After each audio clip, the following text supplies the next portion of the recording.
And that is where we left off, except to say that all of a sudden the caravan came to a grinding halt.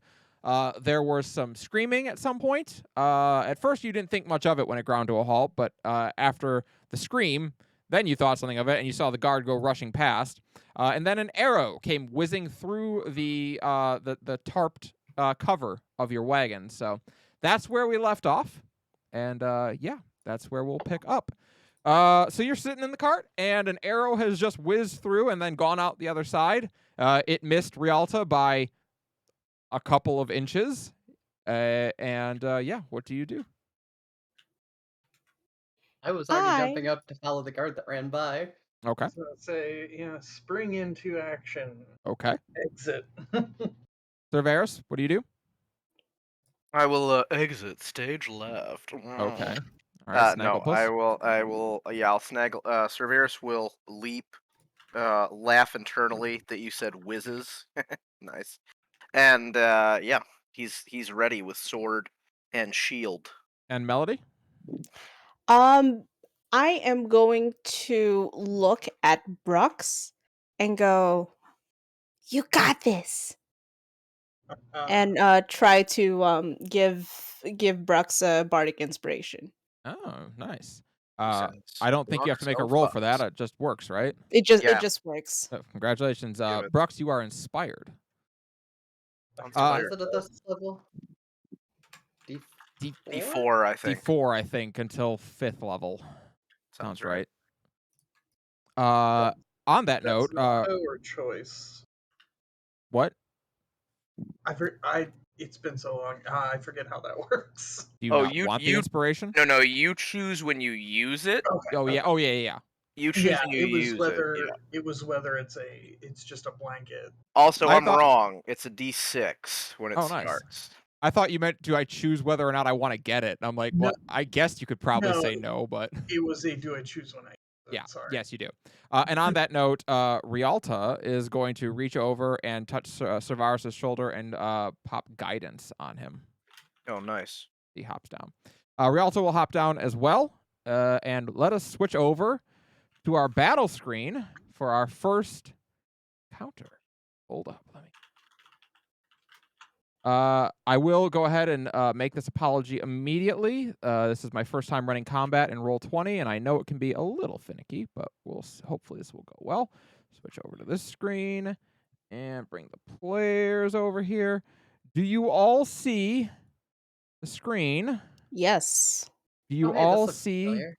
some goons? What do you mean this looks familiar? Oh, wait, yeah. Okay, yeah. For you, this might look familiar. For no one else should this look familiar. The goons, no. You don't see any goons? No goons. You might that- have to take These them. guys? Oh, yeah. I We don't see them. Yeah, they're not as tokens. Oh yeah, I see goons. They're just not tokens. Hold on. Let me zoom in here. My bad. I thought they were part of the map. Yeah, no. I just realized I was looking at the map on your stream. Oh yeah, I wouldn't look at that. Yeah, I would not look at that. All right. Well, you don't need to be. I'm kind of sensitive, so I mean, about it. I mean, honestly, if you're talking from a metagame standpoint, I would look at that because you get to see all the extra stuff that way. But do you? Well, yeah, you can see the stuff that I have hidden still. No, I can't. Oh, Impossible. there's other things. Is it really? Yeah, Mm-hmm. that's I fine. don't know, I just If it's hidden on a GM layer, the players can't see it until the GM. Until I reveal it. Yes. Nice, dude. Oh my God, there's so many dead people. There are some dead people. So, well, let's talk about that. Let me grab my notes for this. Where's my token? You should be near the top. Yeah, you're right beside me. Oh, now I see me. You all can rearrange yourselves however you like. Rialta's going to be standing right there. Please double click on your token or single click rather, and put in your health, whatever your max HP is. I'll do Rialta's. Just got to put my max not in 27 out of 5. 27. Jesus Christ. Let's do Rialta's. She has how much? 24 HP. So if you just go into it and you can put it, if you double click and hit bar 1. Perfect. You should be able to see each other's health as well. Yes. Oh, Cervarus Cervarus, I don't think you have quite that much HP. I mean, I'm gonna at least ask you to check. I can look at my sheet. I think you should. I feel For 10,000% today, so mm, I feel like for Callie, to make this easier on you as well, you can make it so each of our tokens is our default token. Oh. So How do I do if that? you go to if you go to our character sheets, there Yep. should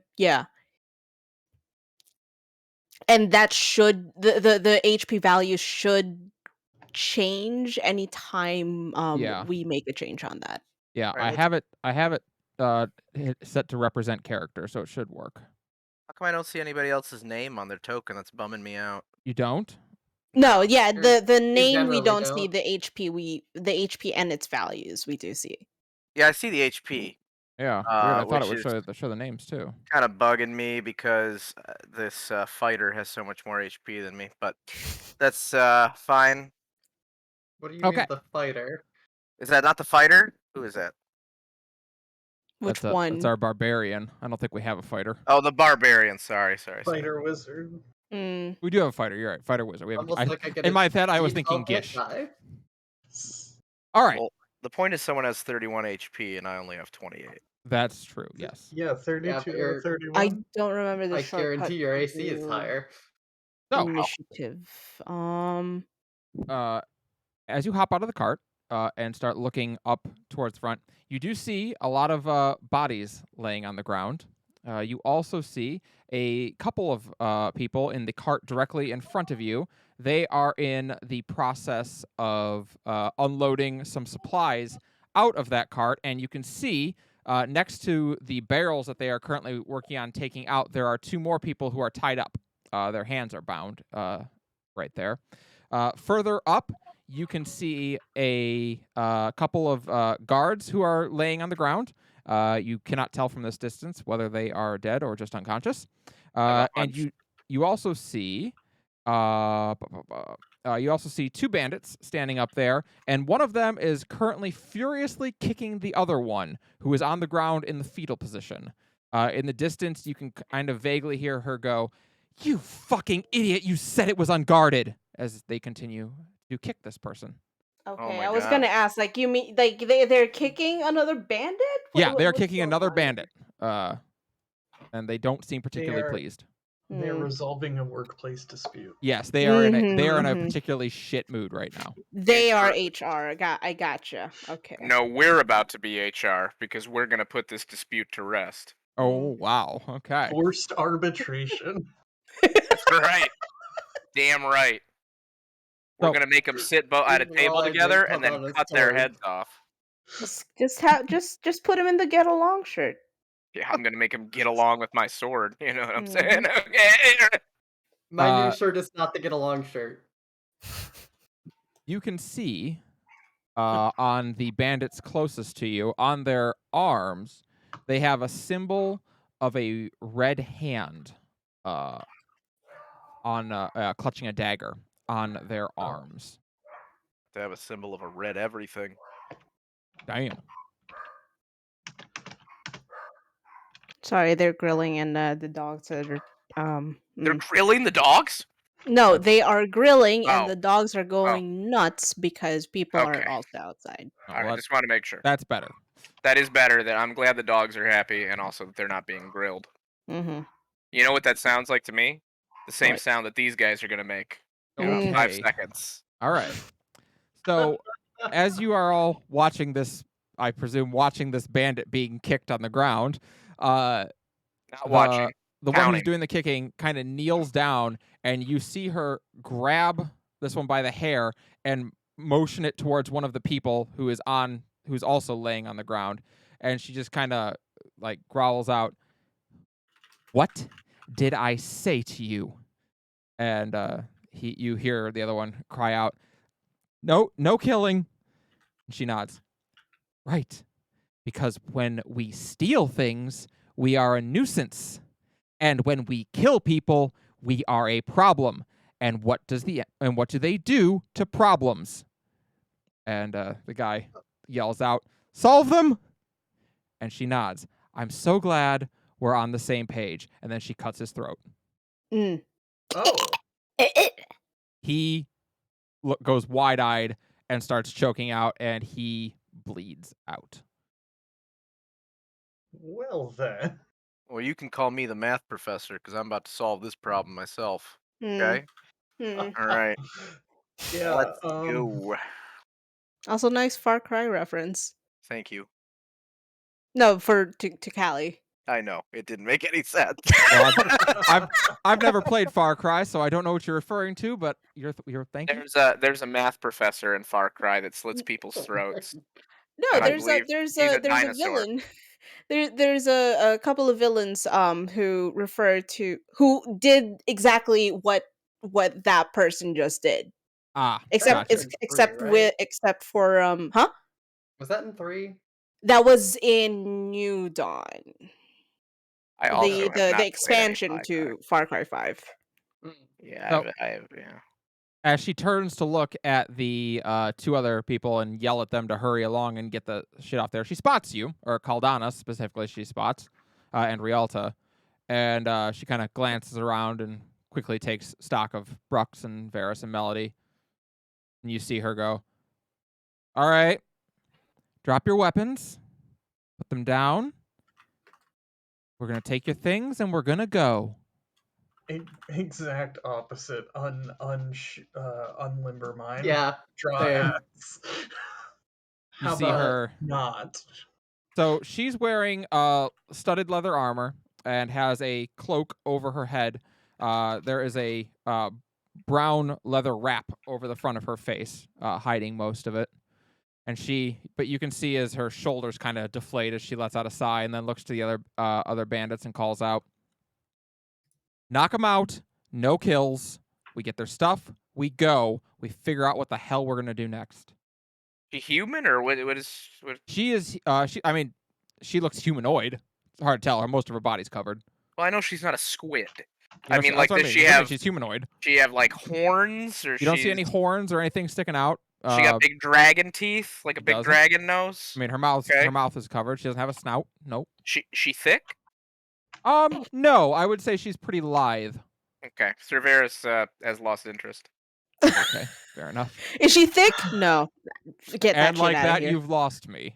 Cerberus puts his sword back and says, "This isn't even worth it." Oh, I see. Wow. I don't do that. It's a joke. Everybody's body is beautiful. Okay. Uh-huh. Hi, Rob Scales. I'm an ally. Oh my god. All right. Well then, if you all are not going to drop your weapons, then let us roll for initiative. I need to bring up the initiative table for that. So this. Oh, great. Excellent. Did I do it right again? Yeah, I did it right for once. Yep. You should. Yes. Roll perfect. for It worked. initiative. Yeah. Go ahead and roll for initiative. That's not my good stat though. Can we do something Click else? on your character before you hit the Yeah. button. Make sure and you roll click 20. your Oh, I token clicked first. my little boy Yeah. Click your token, and then when you go in and roll for initiative, it'll automatically put it over there. on my sheet. I can roll it. I can click the button on my sheet and it'll do it right. Mm-hmm. Nice, brah. And I have normal. Sick. What do I get? What the hell? Where's mine? Oh, here it is. Bro. Bruh.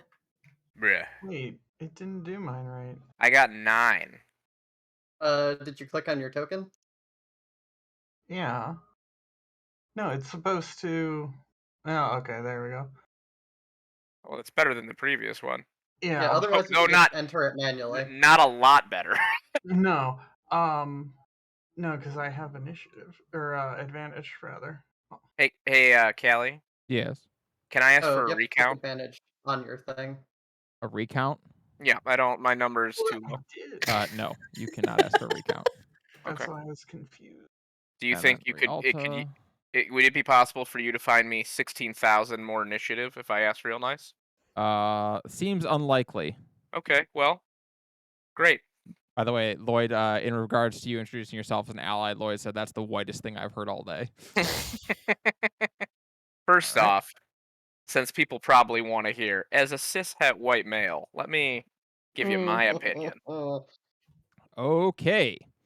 On that note, let's start combat. Caldana, you're up first with Rialta on deck. Social combat, more like. Okay. I would like to rage.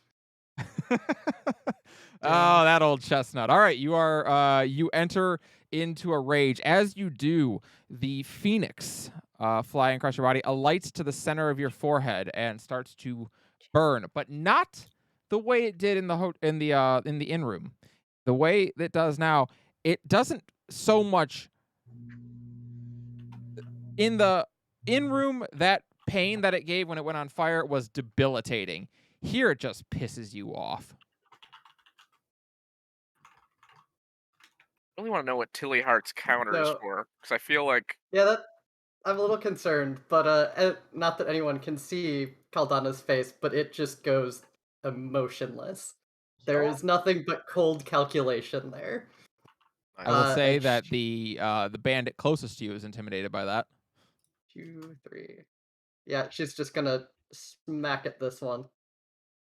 All right, go ahead and roll your attack. Trying to find it. Wow, okay, rude. You want to describe your weapon for everyone, by the way? It's a fairly standard greatsword, except for there is a cracked, they're blue. Are they blue or purple? The Tears of the Goddess, hmm blue. There's a cracked blue gem in the hilt. Two-handed you wield that? Yep. Okay, cool. Go ahead and roll your attack. Yeah, I rolled an 8. 'cause Okay. Roll 20 hates me. So you come running for you enter into this rage mode, and what you in your mind you think to yourself, I know I've fought like this before. Like you're used to utilizing anger, but you have way more of it than you normally do. Usually, it is something that is kind of like cold and icy, and you're just you exist in this state of disconnection. This is red hot, fiery rage as you charge forward, and it is a little distracting. So you come running forward and swing, and this guy dives out of the way and is like, "Oh God, no!" So he jumps out of the way. Yeah, I have reckless attack. Is that all for your turn? Since I only get one attack and I didn't realize I had reckless attack already. Yeah. I don't think they were laying down. No, they're not laying down. All of them are standing currently. All right. So is that all for you? Yes? I Okay. think. Yes. We'll move to Rialta. Rialta also sees all this going on, and she watched this person slit this other person's throat and is like, that's fucked up. So she is going to move up to here, and she's going to move up to here, and she is going to hold her hand aloft and fire off a guiding bolt at this person.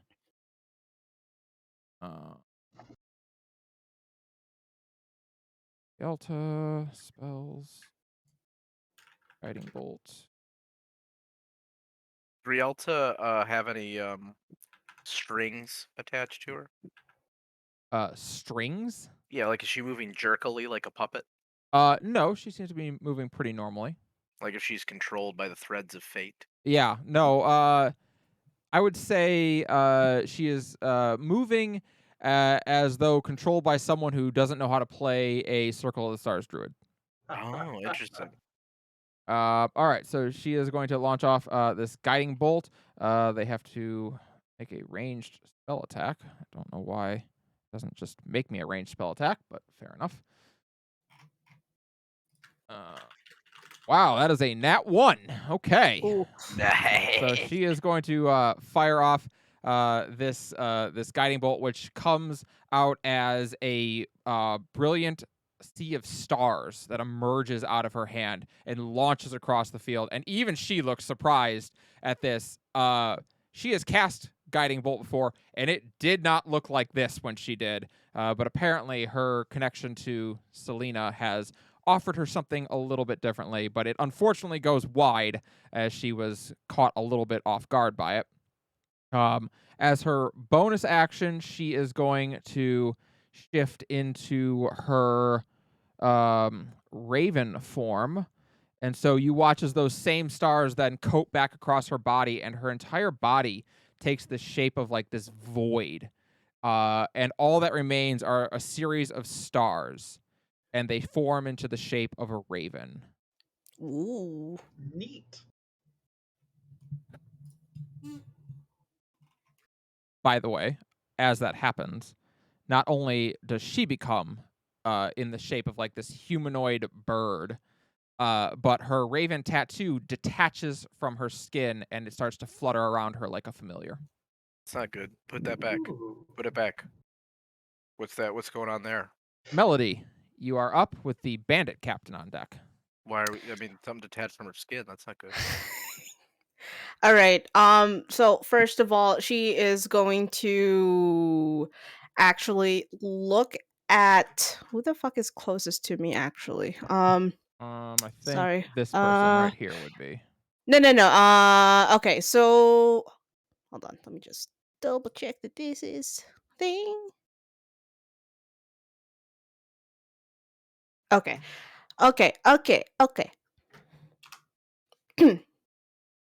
We are going to. I'm sorry. I thought I had. Okay. I'm gonna point at which boy? This boy. Just double check that this is gonna do what I want it to do. Little green boy. He has green shirt, which is sign of his death. Okay, I'm actually gonna move like 5 feet up, Mhm. and I'm gonna point at this boy. Yep. And go, "Hi, I'm Melody," I'm gonna like wave at him and cast Charm Person. Okay. All right. Charm person. Go ahead. What is the check? The check is 13.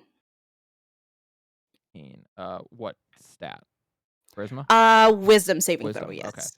Okay. All right. Let me see what his wisdom bonus is. All right. Garbage. Sweet. Is he, but is he proficient? He is not. Yeah, probably because he's dumb though. Yeah. Well, 15. Fuck. So you go over and that what try to you I go guess- over, you go over and say, Sorry. "Hi, I'm Melody," and he looks back at you and goes, "I don't think we're supposed to introduce ourselves when we fight." But he also like looks at you and he's like, "All right, I don't want to hit that one. I'm gonna go focus on this one." Fair enough. And she's gonna do a quick strum on her lute, and for my bonus action, let's see. Yeah, it's bonus action for this, right? Okay, yes.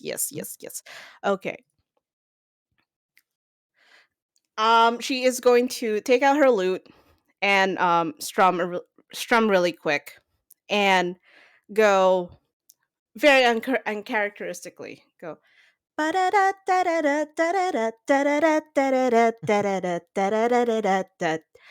it up for Varys, give it up for Rux, give it up for Kaldana and Rielta too.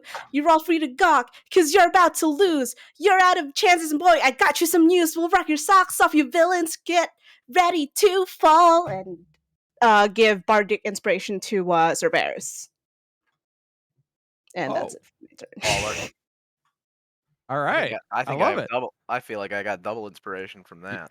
So you've got guidance and bardic inspiration. It's a good turn for pretty- you. All right.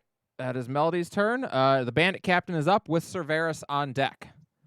And the bandit captain is going to run over to right here. And they are going to attack Kaldana with flanking.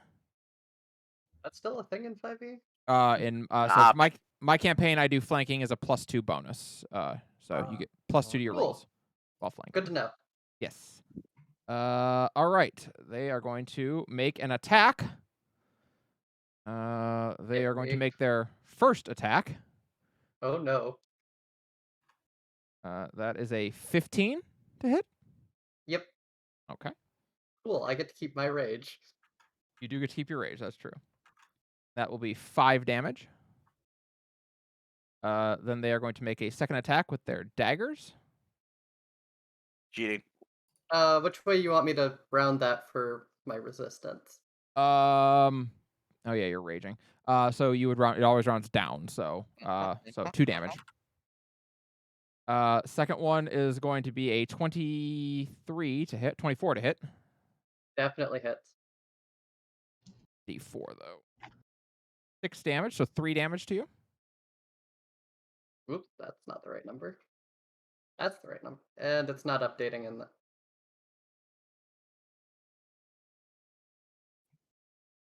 It updated on mine. It says Yeah, you it have updated on 20. mine. well, I just clicked on it and changed it manually Oh, on the okay. token. I mean, that's how I But always when do it I- when I'm a player. So I guess Oh, I is I there know it's another a way to similar do it? keyword. Okay. Supposedly, if you change it in your character sheet, like go to put your actual HP, it'll Oh, update I there. see. But I've never gotten it to It- work properly. And their Okay, third yeah. attack. Ooh, is a nat 20. Oh, 3 what? plus 1. That 6 was after resistance, right? No, that 6 is before. It's 3 damage. Oh, cool. And then this one is going to hit you. The last attack's going to hit you for 8 damage. Or So 4, or actually 4 4 damage. Yeah. So this person basically goes running past you at first, and at first you don't think anything of it. You think they're going after Rialta. Then you get slashed in the back once with a sword and stabbed in the back twice with a dagger. Gonna turn around, complete blank face. Ooh, that's terrifying. So did you take that last 4 damage? Yeah. All right. 2. Perfect. That is the end of the bandit captain's turn. Cerberus, you are up. Am I able to move through the horse as if it Uh, was an ally? Yes, I would say the horse is in this case your ally. Then I am able to make it just to the bandit captain, Oh. whose day shall soon be ruined. I see. Let me make sure I've done this right. So that's 5, 10, 15, 20, 25, and 30. Surveyor, get over here, you son of a bitch. There he is. Boom. Nice. I move. And I look at the bandit that says, I don't think we're supposed to introduce each other. And I say, incorrect, vagabond! I am Cerberus, Knight of the Green Shield, of the most honorable and ancient order of oak and ash. And I am here to bring an end to your carousing.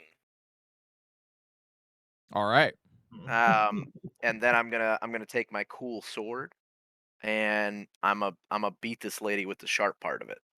Okay. Fair enough. Okay, with my hand. Yeah, makes sense. I have several things to utilize in this practice of sword smacking. I'm going to use advantage. I have 3 inspiration left.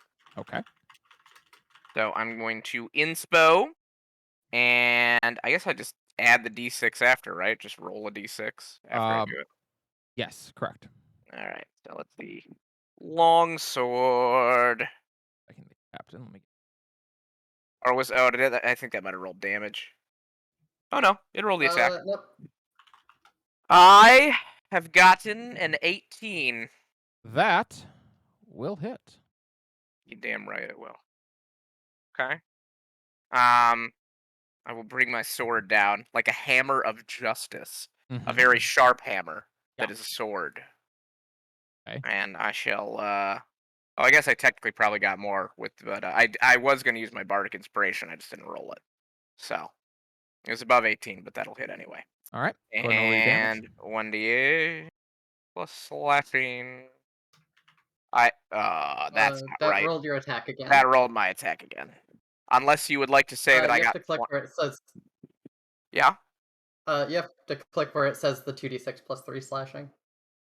Or well, that's for my greatsword, but Sorry.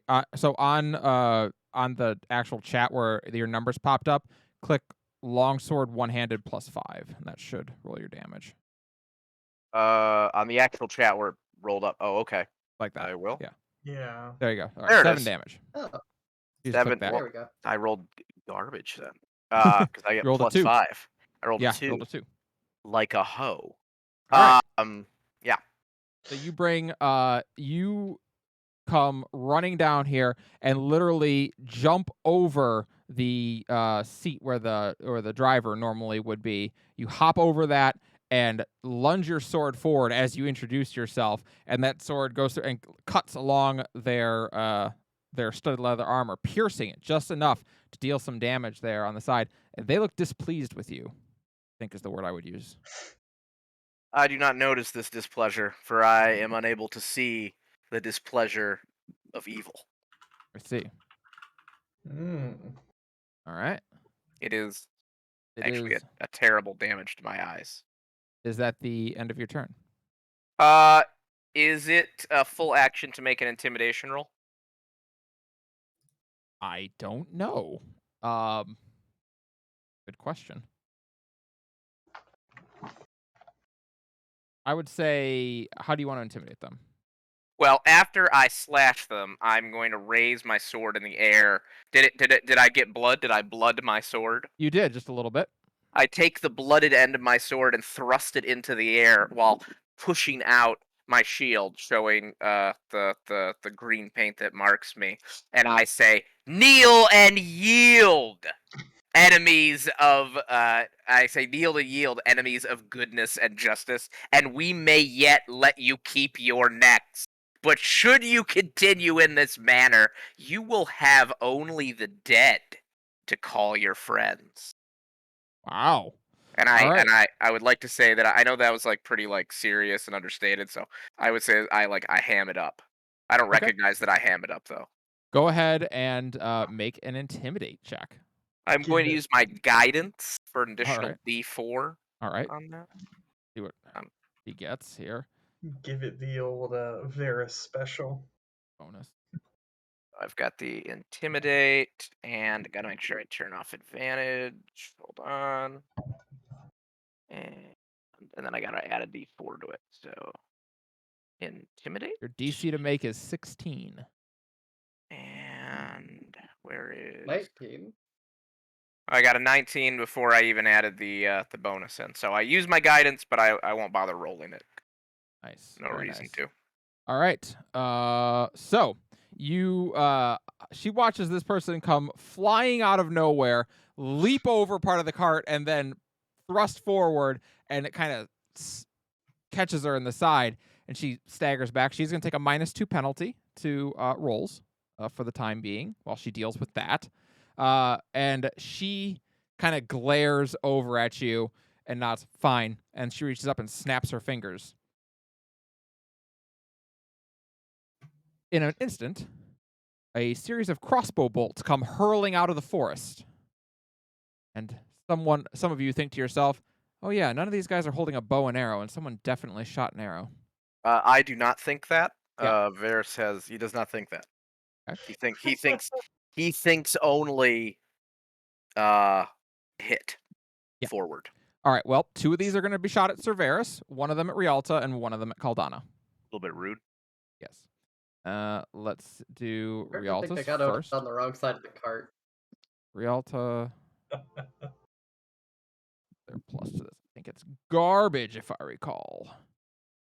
It is a +3, so that's a 12 against Rialta's AC. That seems like it won't. At least I would hope not. Rialta's AC is 13. All right, just barely. So one of them whiffs on Rialta. 2 of them coming at Cerberus. Does a 5 hit you? Not yet.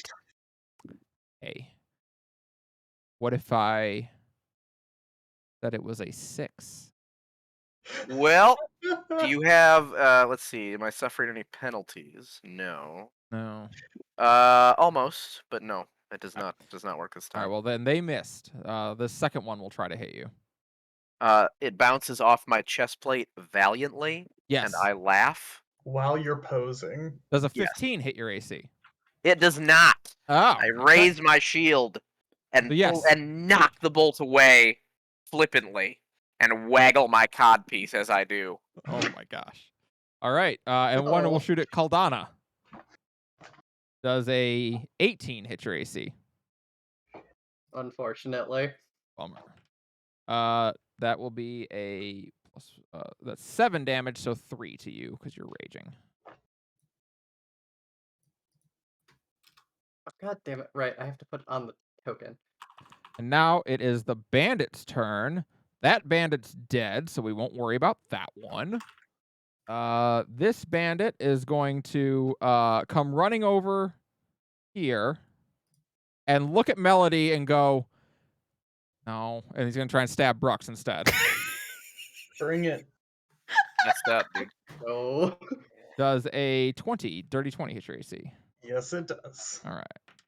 That is 9 damage. Ow. Why? And then You said I have to. Oh, wait. I understand the issue. And I put the wrong numbers for some reason. I think they have a +3. Oh, nope, only +1 damage. Sorry, it's 7 damage. You can regain 2 HP. Ah. All right. And this bandit is not going to grant an opportunity. It's going to got Caldana flanked, so it's going to stab her in the back. That's messed That's up. a nat 1. So Woof. Caldana, you turn as the bandit captain ran past you and stabbed you a couple times, and you kind of just look with those dead eyes as you turn away from the original bandit to look at them. And so the one who's now behind you is like, oh, I got a free shot. But you just glance back over your shoulder and stare into his eyes for a moment, and he whiffs. You're not sure if he whiffed on purpose, but you think he might have.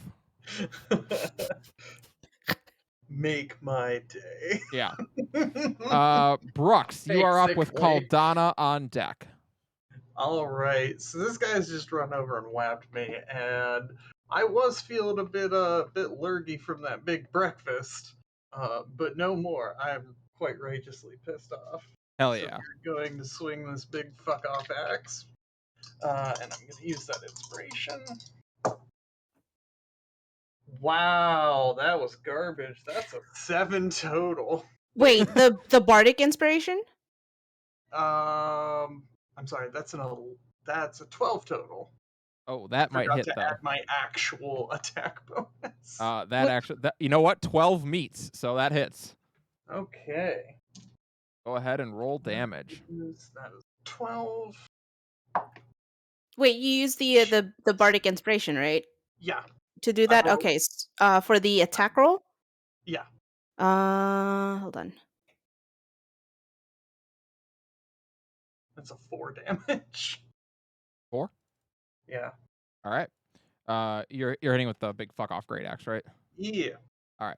Wait, So- wait. You added That's right. your strength, right? Do I have? Yeah, did you add your strength to that? Yes, I rolled a 1. Oh, all right. Well, fair enough. I have the great weapon fighting. I get to re-roll that. You do. You get to reroll ones. Okay. Let me know All right, when that's you're. better. when That's you're- a 7 total. Oh, that is 4 better. that time. What was the number you rolled with the bardic inspiration? That was a 1 That was a 1? on the Okay. expert die. Okay. So as you do that, you see there's a like a crystal that's hanging around you. Sir Varus also has one too. When you attacked, it shattered, and like a bolt of lightning came down on the person you're hitting. Nice. Oh, is that just a thing your And- bard does? Your Yes. oh, nice. Okay, how much Mhm. damage is that for? They They have to make a Constitution saving throw, and they have to beat a 13. All right. Well, that's a 10, so they will fail. So they only take 1 thunder damage. It's less of a bolt of lightning and more like a Like a static shock. So, kinda, so wait, they take Fair. 1 damage if they fail. What would they have taken if you'd succeeded? No, because it depends because like the bardic It's whatever they like, roll Oh, on whatever you bardic roll for the inspiration. inspiration. Yeah. Got Yes, it. Okay, yes. I understand. So, okay. So, yeah, you swing this big fuck off great axe, and they're not a fan of that because this thing catches them right in the collarbone. And they very clearly are not used to people who swing great axes at them because they were not prepared for that, and their armor certainly wasn't prepared for that. And as insult to injury, this crystal shatters and just literally zaps down the handle of the great axe and just zaps them once, and you see their like hair stand on end. Nice. Melody is just gonna be like, yeah, it worked. Caldana, you are up. Sorry, Brooks, did you have anything else before I? Yeah. Okay. I'm going to sort of just maneuver over there. All right, fair enough. All right, Caldana, you're up.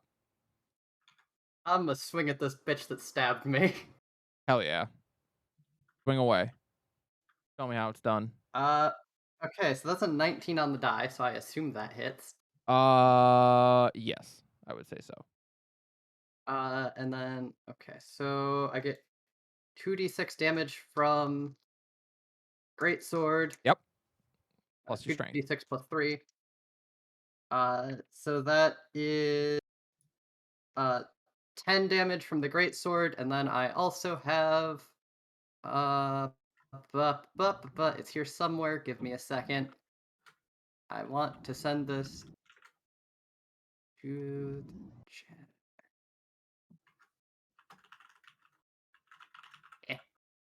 Divine Fury. So I get an extra 1d6 plus half my barbarian level in radiant damage. It's just gonna look like fire. Yep. That's a 5 on the d6, so I assume that's rounded down to 6 radiant. So 6 radiant plus how much regular?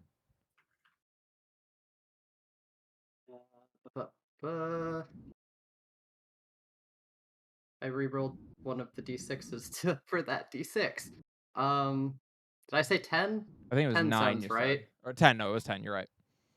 So 10 plus 6 then? Yep. That's going. All right. So after she stabbed you in the back 3 times, you turn and that rage that you feel starts burning even more. The phoenix glowing now on your forehead, and she's a little intimidated by the glowing phoenix on your forehead. She's not quite sure what that means. Is you just hurl around and swing this huge greatsword. She jumps, trying to dodge it, but it catches her in the leg and literally spins her over top, and she lands it. She sticks the landing, but she immediately drops to a knee as blood is starting to stream down her leg. As she's gonna look down at her. I've died before. Can you say the same? And then I also forgot, because of my phoenix, I get 2 health back at the beginning of my turn. You do? Neat. The tattoos I gave you are busted. Yes. This is Is that all for your turn, Caldana? I don't believe I have much in the way of bonus actions. Alright. I've literally never barbarianed before. Yeah, that's fair. So yeah, that's it. Okay, great. Rialta, on her turn, is going to cast Produce Flame on this person as a cantrip. So yeah, as this person lands, Rialta, just from behind, you see her snap her fingers, and this person gets set aflame. Make a ranged spell attack. Okay. 15, which I believe meets. It does. Okay. So 1d8 fire damage plus, I believe it's 1d6 necrotic. Where you at, Mark of the Raven? That's Melody. That is not Rialta.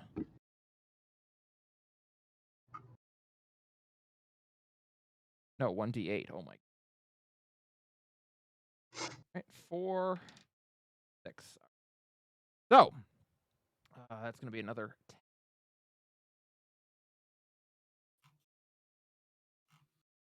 10. So as she lands and drops down to a knee, Rialta steps forward and snaps her fingers, and fire produces, like literally, like is created underneath her, and she starts to burn. And as she does, that raven that has been flying around her head lunges forward and literally pierces straight through her. It's like it's almost etheric as it goes right through her, but where it passes through starts to necrotize.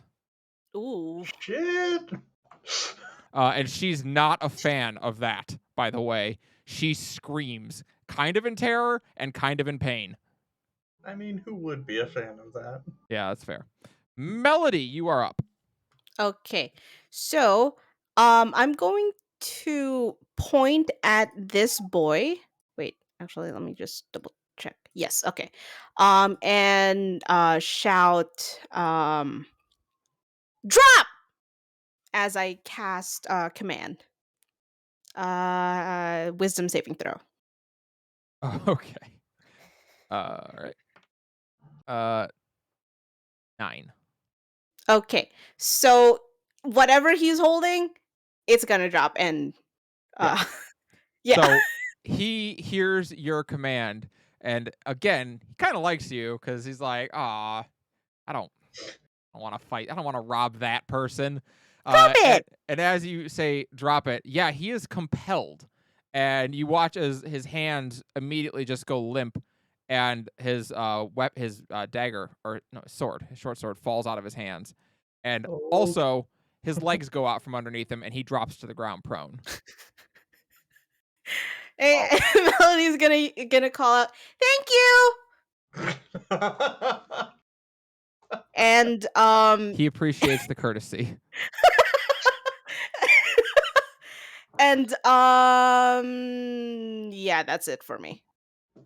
I love some of these fucking symbols that they give me for what, like different status ailments I can put on people.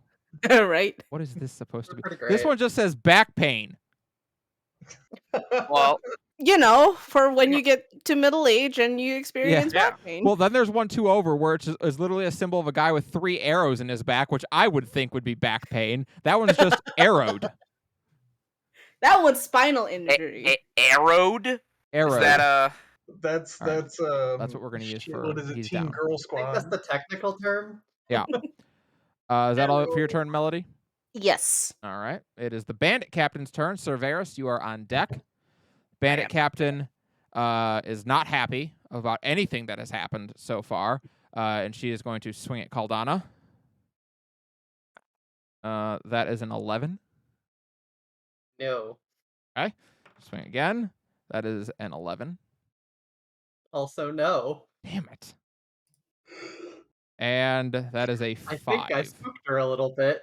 Yeah. Oh, sorry. I didn't -2 from any of those. That was a 9, and a 2. None of those beat a 14 last time I had a math class. All right. Well, she so she has been set on fire twice, and stabbed, and had a bird fly through her and necrotize her flesh. And she is freaking out a little bit as she starts swinging blindly around at you all, just trying to get some space for a moment. But she whiffs 3 times. Believe that qualifies as a bad day. Yep. Cerberus, you are up. Yes, I am up, and yet they shall soon be down. I see. I will raise my blade again. Yep. And I shall yell out again, "Yield!" And I'm gonna bring my sword down. But do you, Kelly? Do you run it with normal rules where if I want it to be non-lethal damage. I just have to say it's non-lethal. Yeah, if you describe non-lethal damage, I will let that happen. It is With some exceptions, I believe Caldana has something where they cannot do. I am slitting her No, throat Melody does. non-lethally. You want to slit her throat non-lethally? Okay. Yes, I am Great. going to cut out her major arteries in a non-lethal manner. Got it. Is that okay? No, Put Oh, around alright. them. but you can attack her with non-lethal damage if you like. Okay, perfect. I will smack her with the flat of my blade Okay. and Go yell, ahead. "Yield!" Make an attack roll. I will. Yeah, I'll just do normal attack roll. And I got 24. Yeah, that'll hit.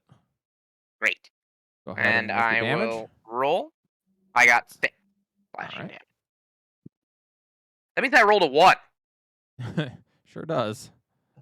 And you sure did. Gotta click that a couple more times because I think it gave you a 6 before, didn't it? Yeah. All right. Well, that okay. It All right, doesn't well, count, but at it least can I got work. a It is 12. actually rolling. It does occasionally work. All right. No, Anything else? 2. Let's see. Yeah, you club her upside the head. Which she's not a fan of. Stop it. I am going to continue to try. Could I, as a bonus action, try to roll intimidation again to tell them to yield and drop their weapons? You may try. All right, I shall try. I yell out, smashing my sword against my shield. Yield or die! And I will roll, because I am a hero, and heroes kill people. And so we're gonna roll That doesn't intimidation. sound right. I rolled a natural 20. It's a 24. Oh. Try.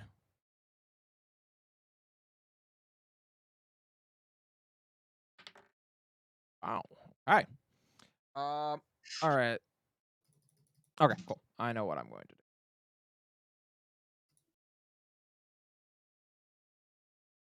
All right. So none of the people out here seem to react, but you do hear some thrushing in the bushes over this way.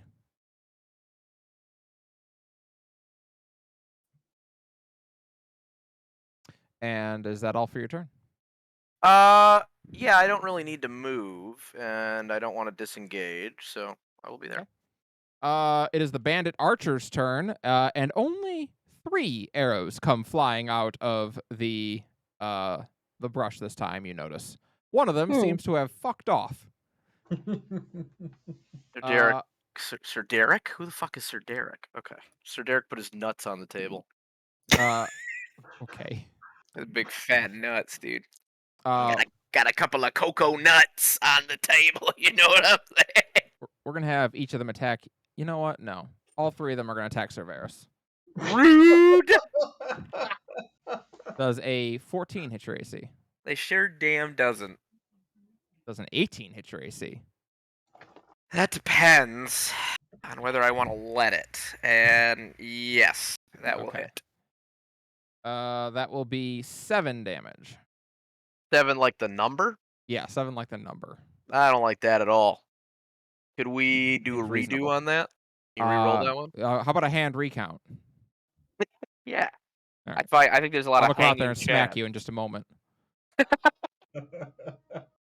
All right, and the last one does a 17 hit your AC? No. Hey, 18 it is. Good to know. So, 3 No, arrows come flying. No, it is 17 and a half. Oh, I see. But Does yeah, it hit your 18. AC? Okay, No, it's it's 18. 18. All right, Yeah. so 3 arrows come flying out of the brush. One of them catches you just in the separation between the plates on your shoulder and your arm, and it kind of embeds in there. One of them bangs off your chest plate, and the other one you're able to bring your shield up and knock away.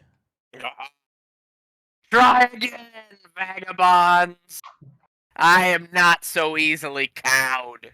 Yeah, there's a lot of these bandits who are like, usually when we shoot people, they stop at least. Varys likes to go more when he gets shot. Yeah, they're noticing that. All right, it is this guy's turn. Big Poppy. Yeah, he's decided that discretion is the better part of valor, and he's gonna start hauling ass off this way. He's hauling ass, you said? Yeah, he's running for He it. thick? He thick? So, Brux, if you wish to make He thick? a attack, you may an opportunity attack. Oh Brux? yeah, we will do that. Okay. Does Brux does Brux get a bonus if he thick? If Brux, this guy, No, he's not thick. No, he's not. Well, fucking flat ass. none of these guys seem like they're eating very well. Pancake ass having. Has something to do. No, that's a 9. I just want a bandit with a badonka donk. You know what I'm saying? I know how that be. A big dumpy. So, you rolled a 9. Yeah. All right. So yeah, he is running low, and your attack at him is pretty half-hearted. This guy's been pretty pathetic. So he just takes off running, and he's gonna go right here. And next turn, he'll be able to escape the field. This bandit, however, says, "Fuck this tiefling." Wow. I know. Racist. A nat 20. Damn. Damn. We'll actually get to do some damage. Gonna regret that. Yeah. I wouldn't hit the barbarian. Oh. All right. That is going to be 12 damage. Brux is the barbarian. Coming your way. Wait, do we I have a would like to barbarian? hellish rebuke him. Damn. Oh yeah. So take 6 damage because that's damage. And yes, you may hellish rebuke him. Woof. Uh-huh. That's the Dex correct way to saving say it. throw, huh? Okay. I don't know what it's against. Your spell save. I believe it. Yeah, it uses either your wisdom, the thing charisma, is, or intelligence. Roll20 isn't. Yeah, Roll20 is not calculating that, so it's gonna. It'd be take a 8 second. plus your mod plus proficiency. Yeah. Okay, that's not a big number. What is proficiency at this level? 2? Plus 2. 2. Yep. Yeah, he has to beat an 11. All right. Well, he did not. He rolled a 5. Okay, So you may 2d10 go ahead and plus roll 2d10.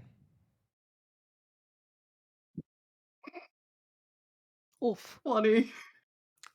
Oh, okay. All right. So, woo! You're currently facing the bandit captain. Yeah. And as you do, this time the guy finally builds up some nerve. Last time you're pretty sure he whiffed on purpose, but this time he finally goes for it, thinking, you know what, she's gonna kill me if I don't do my part. So he goes and he stabs you in the back, and he lands a really good hit because after the first time where he whiffed, you weren't really paying attention, and now that fiery rage, no longer this steady cold wind, but a inferno. You turn, open your mouth, and unleash flame onto him, and he is incinerated to the bone in this dark red flame. And you, Caldana, you've never seen red flames like this when you've done Hellish Rebukes. You've done these before, it's happened, but it's always been this cold blue flame.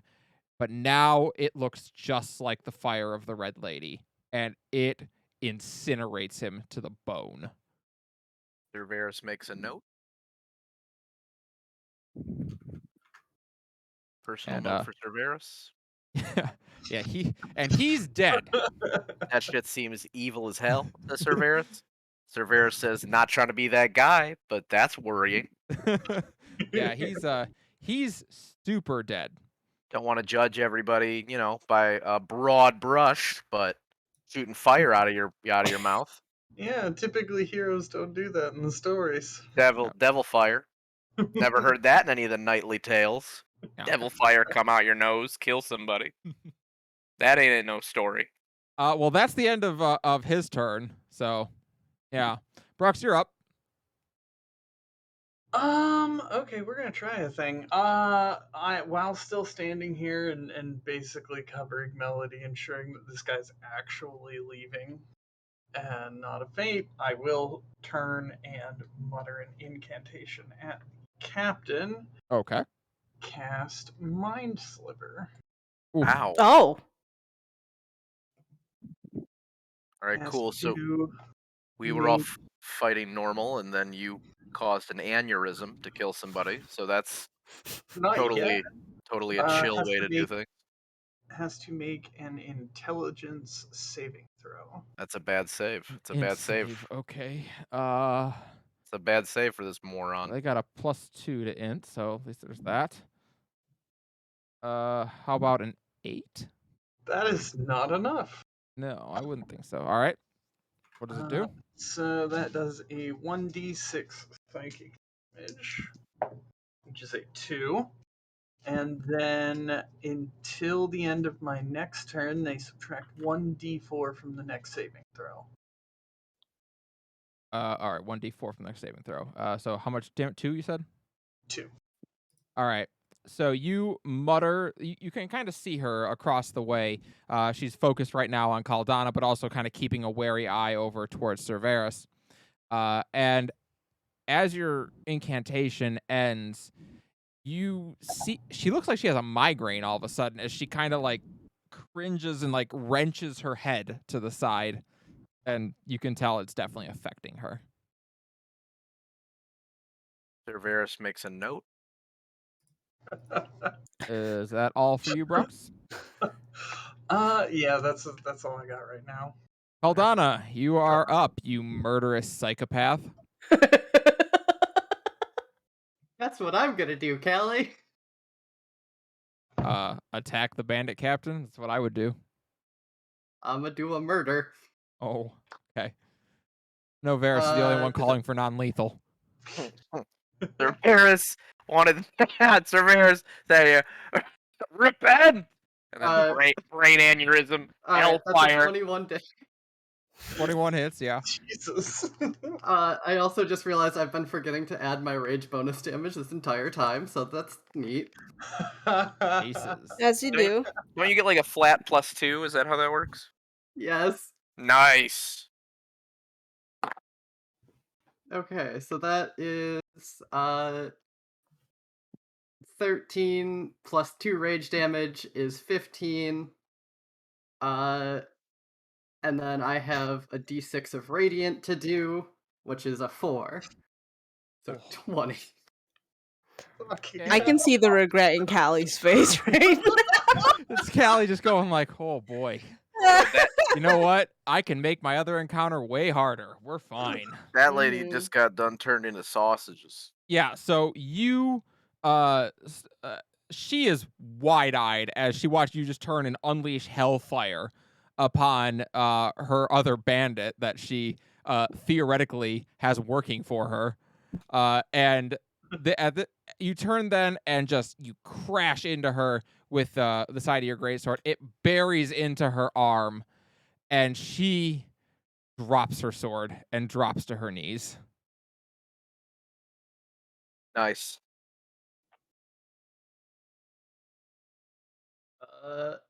I believe that's it for me because I can't attack again yet. Oh, I need to add my 2 health from my Phoenix. Yes, you do. Is it a bonus action for Caldana to step on her throat? I will say that if Caldana wants to step on her throat, yes, that can be a bonus action. I'm gonna step on her throat. Badass All right, as so fuck. you pin her down.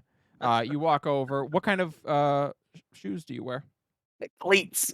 Cleats? What the fuck? I haven't thought about it much beyond boots. Boots. All right, that's fine. Presumably ones that are functional in mountains. Yeah, so you've got leather boots. They are steel tipped with a kind of a point at the end so that you could kick into ice if you had to. But you basically just put the heel of your boot down over her throat and hold the greatsword like right between her eyes. Ice or an esophagus. Your choice. You can't see her mouth because it's covered with this leather wrap, but you can see she is gasping for air and trying to stay conscious. Yeah. Battle is done. At the sight of the captain having gone down, this person finally flees off the screen and therefore into non-existence, where can only assume they have gone on to live a different life. Bye bye. You also hear a they lot more loaded out. shuffling happening out here in the woods, and you notice no more arrows seem to come. She didn't Is pay it well. over? It seems to be over. Melody, do a cheap shot, kill her. No. Do it. Beat her to death with your loot. No. I'm gonna Maybe do this instead.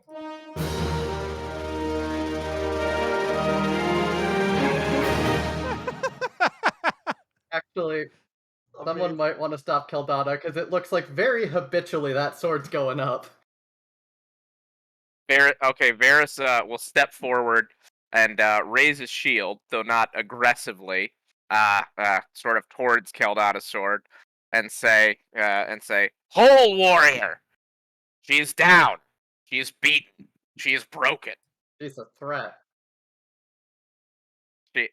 Varys looks down at Keldana's boot and at the bloodied woman, and back at Keldana, and says, "Calm your bloodlust. Is she truly a threat? You have your boot literally on her throat." If Do you she want a lives, she hug? can find us again. Do you want a hug? I can hug. I give good hugs. Who are you asking who wants a hug? Keldana. Oh, Okay, well, the You're- bandit captain would like a hug. She could I thought you use were one. talking to the bandit captain. I was like, what the fuck? She's Okay. been through the Yeah, roof. I don't think We're Keldana building- realizes you're talking to her. Okay. Cerberus continues to look through his helmet right into Caldana's eyes. She could. But we will hold her here. We will not let her escape. And should she try to run, you will take her head. I will not stop you. I swear this to you. True. Just Take her back to the guard. slow nod and step back. As Cerberus the, nods and says, "Thank you." as the combat comes to an end and your rage begins to wear off, Caldana, you notice the phoenix goes just kind of back to fluttering around over your body. You no longer are healing every turn, but well, you're fine anyway. So If it's I am okay, technically not bloodied. there you go. true, the very best kind of not bloodied. If it's You go ahead. If it's okay, Cerberus would like to sheath his sword, sort of step over the bandit captain as if he was going to teabag them. He's not going to, but as if he were, and sort of lean down and take a mailed glove and grab her clothes, sort of pull her up. Yeah, so you pull her up to her feet, and you can see now. So again, she's wearing studded leather armor, and she has a cloak that is covering her head and a wrap around her face. You can only see her eyes, which are, I don't know what color they are. I don't know. Which are hazel. And yeah, her eyes look a little bit dazed, as she's probably battling a concussion from when someone hit her in the side of the head with their sword, and also a lot of blood loss from various injuries. And some rot. Don't forget the rot. Oh yeah, and there's a big chunk of her shoulder which appears to be rotting. I was gonna Woman. say with the hug thing, she's been through her, and Melody is the only one who did not contribute. That is true. Bandit, you should be dead. Your actions forfeit your life today. But due to the mercy of my friend, you live. Brux, do you have a rope, something, to bind them with? I do. I'm going and just like ensuring that the archers have run away at that time. But yeah, I'll come back. Yeah. And- So as you get out there, you do find a bow that has apparently been abandoned. You don't see anyone else out there though. Looks like a lot of people. Looks like they fucked off. They're like, no, absolutely not. Oh yeah, no, it's just a double check. No, it's completely reasonable. But that's what you see out there. And so yeah, it's easy enough. You're able to bind her hands, behind her back. And now that you get a better look at her gear, you see she is holding a relatively plain scimitar in one hand, a curved blade sword.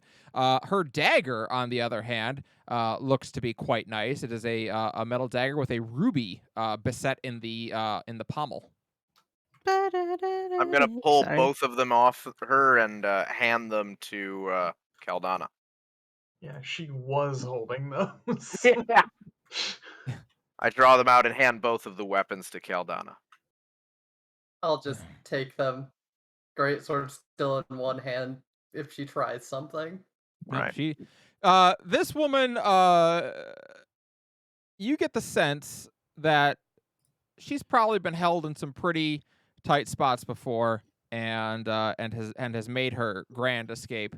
And you can tell in her mind as you look around, especially you, Brux, who still has kind of a bit of a mental link through your mind sliver. She's thinking in her head, like, how do I get out of this? What do I do? Except you can also tell that these thoughts are more just instinctive at this point. Like, it's just natural for her to do it. Her body is not allowing her to actually operate on any plan she could come up with. She is exhausted, sore, and on the verge of passing out. We are still not skimping on the knots here. Seems reasonable. You tie her up quite tightly, and yeah. So all around the camp, you can see people are laying down. Now that you can get a closer look, you see some of them have been tied up on the ground. Some of them are literally just laying on the ground with their hands above their head. None of them seem to be dead, save for one. Oh. Cerberus will go around using his dagger to slice the ropes of those held. Yep. Checking for wounded or injured, and of course, looking eventually at the corpse. Yep. So as you go around, many of them are the civilians are mostly just bound and restrained and are lying down of their own will. The guards are unconscious. They fought and they lost and they are knocked out, but clearly these people were going for non-lethal whenever they were attacking. All of them are alive. Hooray. Except for this corpse right here, which indeed there is an arrow sticking out of the eye of. Who is it? What does it look like, the corpse? It looks like a merchant of some kind, or maybe a doctor, maybe a nurse, something like that. They've got regular traveler's clothes on, but you do find a medical kit on them, so you think maybe a nurse. Are they gone? Who are you asking that to? Tavares. Oh, yeah. Cerberus, I'm basically 100% sure this person is dead, yes. Yeah, this person, they have an arrow embedded deep in their eye, and they are not moving. Presumably brain. Yeah. This This thing, like, all that you can see of the arrow is basically the notch at the end. It went pretty deep. Cerberus will take off his traveler's cloak and drape it over the body and look solemnly at Melody. They're gone. They are... How old do they look, Kelly? The dead person? Yeah. You would guess they're probably in their 30s. They're gone. Too early. They were a healer, by the looks of it.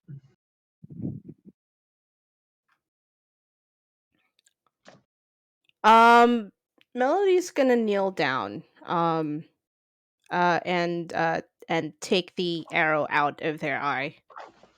Okay. You reach down, and you have to take a pretty firm grip on the end of it, and you have to brace your hand down on their chest, or on their chin rather, as you pull up. You get a decent amount of brain matter along with it, but you are able to get the arrow out.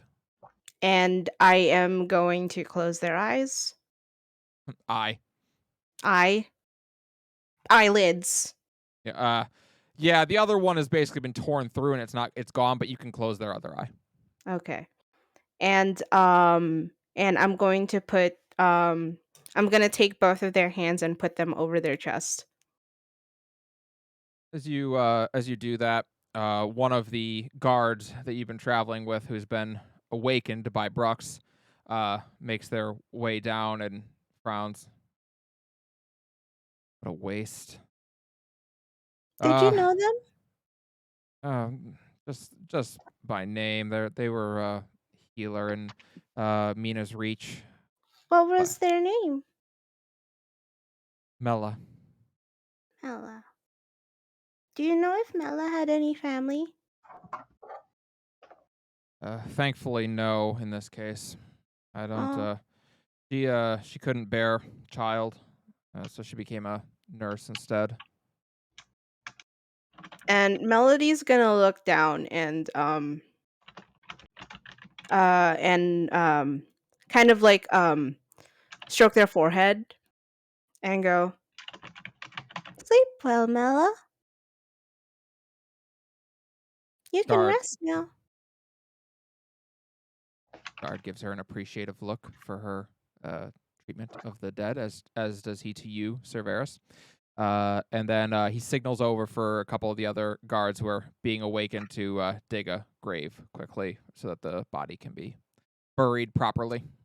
Can I make would it be possible for me to make a religion check to see if she bears any obvious, I don't want to, disturb or desecrate the body in any inappropriate way, but any obvious iconography that might reveal who, if any, she worshipped? Yes, absolutely. You may make a religion check. I shall do so.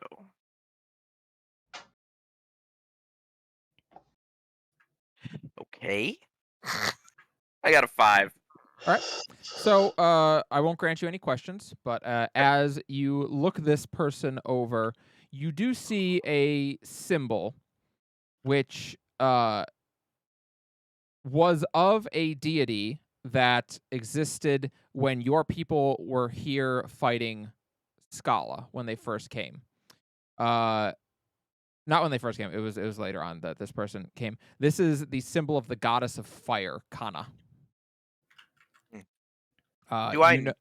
Oh, sorry. Go ahead. I would say all you know about the goddess of fire is that despite the fact that fire is often related to destruction, Kana is a goddess of healers and of the arts.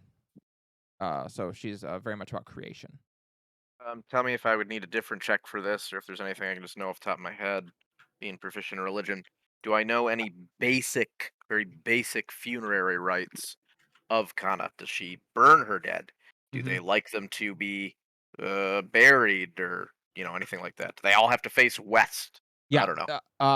I would say I would allow you to make another religion check for that. I will do so and see if I believe that they are buried in tapioca, some other nonsense. If I get a 5 again. What? 16. So for 16, yes, I will answer your question as to funerary rites. So now that you've recognized that this is of Kana, you recall some other Dia an Nadwir from not from the God's Grass Forest, but in an older time when your people would have still interacted more frequently with the outside world. There was one time someone who was visiting from Moon Bay had passed. They'd grown ill and had passed. And so your village elder took them and built a pyre, stood about a foot off the ground, and they were burned and returned to the goddess Kana. Cerberus looks at Brooks and Caldana. If we can find hatchets, we should find standing deadwood, build a pyre. She worships the flame goddess, and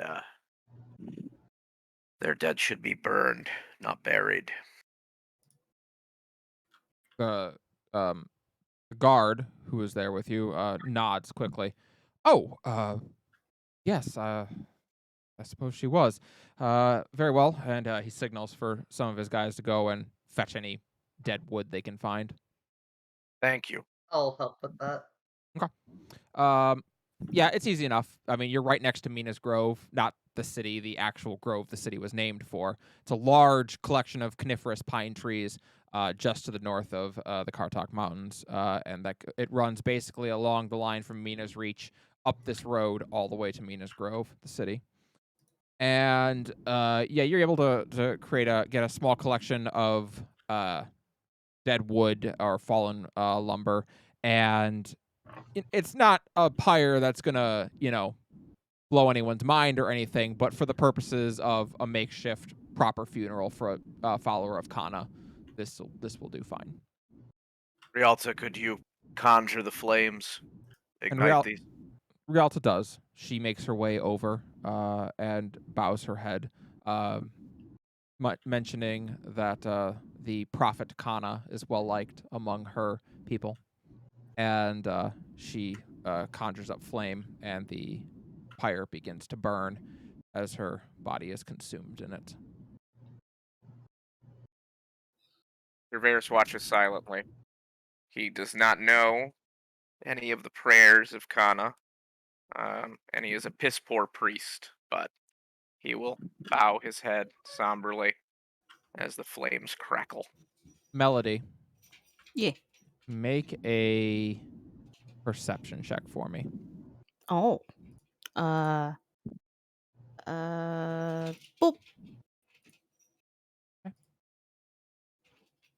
It takes you a long moment,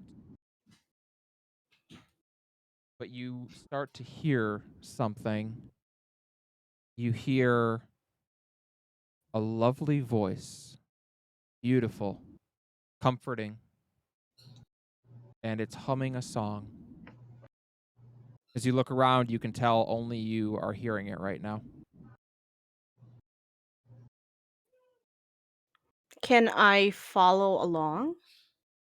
As you start thinking about it, because at first you've never heard this song before, you don't know the tune until you start trying to focus on it, and it's like you know every note before it comes, before it happens, and you indeed know the song. Oh. Where do I know this song from? You have no idea. As far as you can remember, you've never heard it before, but it's like you've known it for a long time.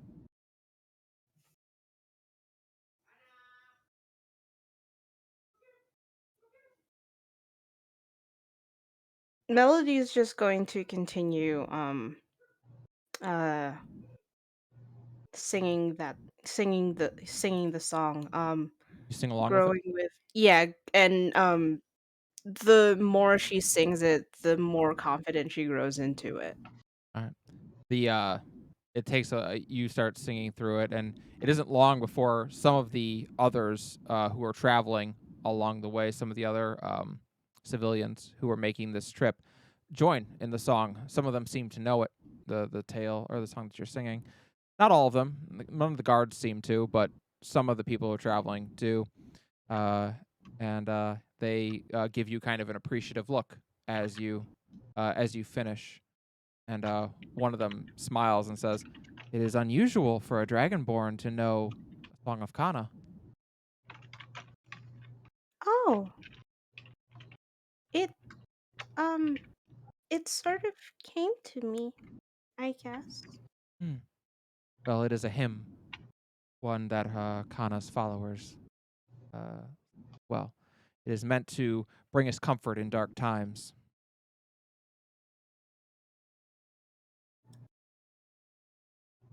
That Well, is did it help? She smiles at that and nods. It is a song I have not heard in a long time. Yes, it was delightful. That's good. And I am certain that Mella would have loved it too. She would be happy to know that that song was played at her, well, sending.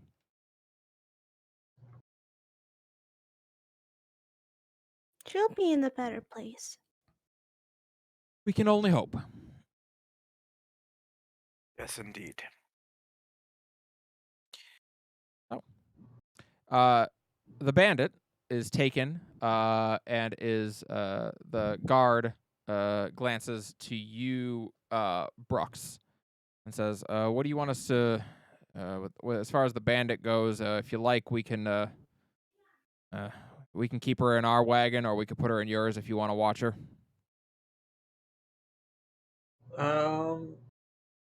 I presume this is happening while sort of alongside a lot of the rest of this. Yeah, you're watching this pyre being constructed and being lit aflame as the guard comes to talk to you. Yeah, we'll look over at Caldana for her opinion. Sort of split.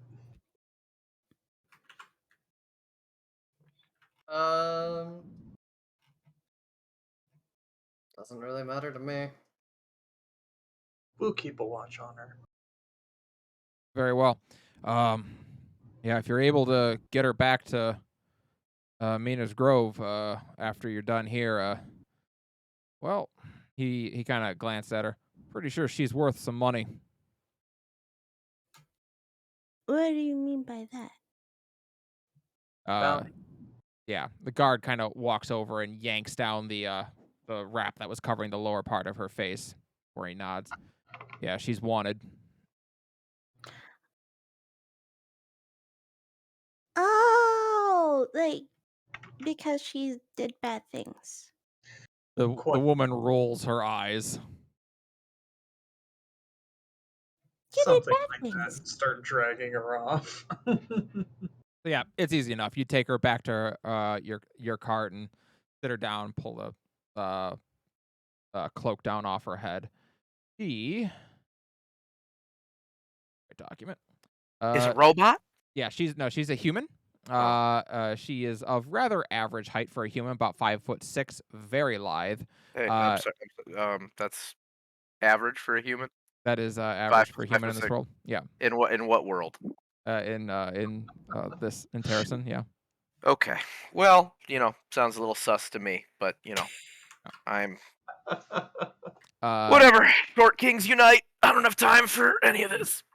In addition to her soft hazel eyes, she has long black hair that she has, and it is like jet black hair that she keeps tied back in a long ponytail.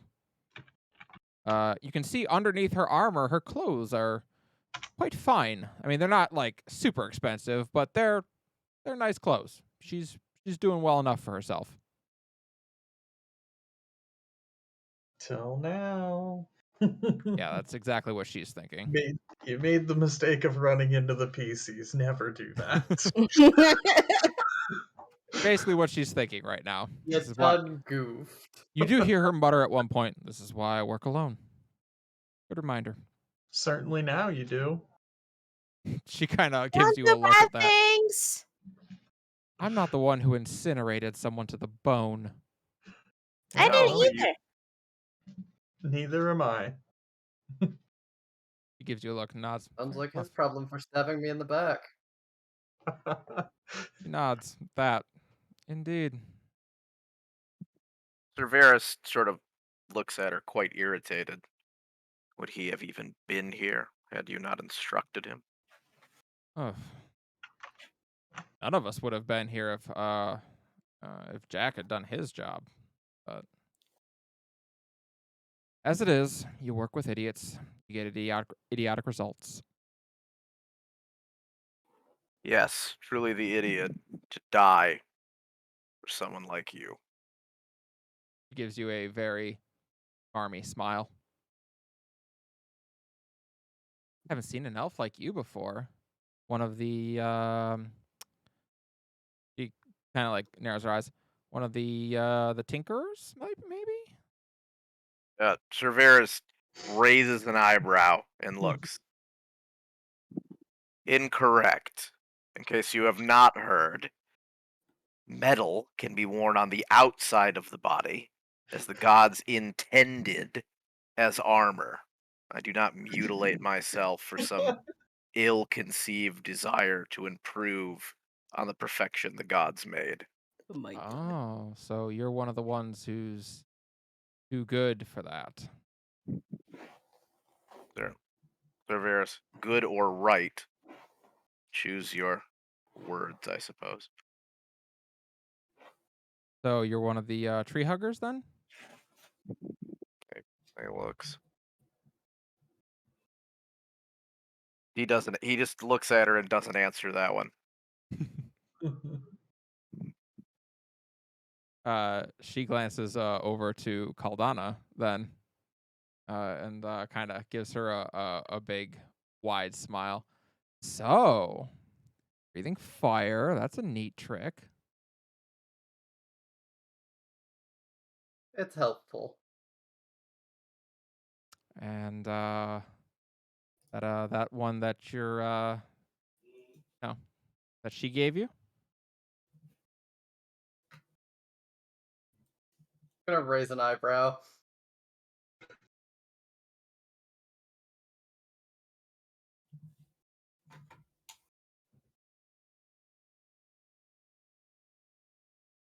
Did Discord not take my response? I don't think it did. Oh, I'm just gonna raise an eyebrow. Oh, okay, you don't say anything. Got it. She waits for a moment for an answer. Oh, come on. Twin girls. Well, come on. Maybe, She maybe cursed you with not. the red flesh. Could she at least give you the fire breathing too? Oh. Aldana looks like she's holding herself back from murder again. Hmm. Oh, so that a no then? Maybe someone else? You guys aren't getting up to more dread demons, are you? You know how that I went last time. I would like to point Well, out unless you that you no longer lack the ability. You now lack the ability to even defend yourself. She Not holds that her it did get you any good in the first place. she holds her bound hands up and gives you the most me smile you've ever seen. I'll walk away. you want to consider the one that's gonna ferry your soul to the afterlife a dread demon, you go right ahead. Ah. So tieflings can believe in gods and goddesses. That's interesting. I had no idea. Ella, Cerberus says. What was that? He says Mela, and he I'm turns and looks at her. I'm Her sorry. name was Mela. And while you try to get a rise out of us for whatever misconceived plan you have, whether it is for your own enjoyment or some plot to save yourself, it does not change the fact that your own greed resulted in the death of at least 2 people today. And if you are too callous to at least feel terrible about the choices you have made and what they have done, then do the bare minimum for the dead and be quiet. And he looks back. Your attempts to get a rise out of us are not only pathetic, they are amateurish. But most disgustingly, most hubristically, they show a callousness. And that, Cerberus sort of squints and looks. Can you not even wait until they have had time to cool in the ground before you go back and ruin your own life again? If you want to die so quickly, well, at least give me time to mourn. The bare minimum some scum like you can do. Takes a moment. Kind of consider the words. You get the feeling that your words definitely struck a chord, because there was definitely a moment where you could see a flash of guilt across her face. Her death was instant, and it gave me great satisfaction that Jack's suffering was 10 times as long. And then she sits and doesn't say anything else. And she's quiet for the remainder of the trip. So is Cerberus. He seems to be particularly disturbed by the death of the young woman. Melody's gonna scoot over to Caldana and not say anything. Very well. So the caravan starts up again, and you continue on your way. And the rest of the trip to Mina's Reach is pretty much uneventful. Let us change maps. How long is the rest of the trip? It's the remainder of the day. So if you have anything else you want to talk about on the way, it's about 7 hours more travel before you make it to Mina's Reach. I'm gonna take a hit die. Yeah. Oh, Yeah, same. you may all long rest or short rest. I will short rest with my shorts. You may go ahead Very nice. and short rest as you go. The remainder of the day, did I move you all to the right page? I did. Good. Welcome to Mina's Wait. Reach. During if we are doing a short rest, I'm gonna just pull up my lute and just absentmindedly just start strumming on it. No particular melody, just something to like um fill the space. Yep. And everyone who can hear me, you regain an extra 1d6. Nice. Cool, I I don't have to take a need it. second hit dice. See. Well, I'm back to full. Well, if you are spending a hit dice, you Yeah, you yeah, you gotcha. get the d6. Yeah. I did spend a hit die, so cool. I spent one, but it was enough to get me back up. Aldana Thank you smiles anyways. very slightly. Are you okay? Me? Mm-hmm. Yeah. That's not just a yeah. I'm being annoying, right? You're fine. I just wanted to make sure because a lot of people have been very mean to you today, and it's not right. It's kind of a usual thing, really. If anyone looks at the bandit, you can see her roll her eyes. Oh But yeah. she doesn't say anything. Monitoring.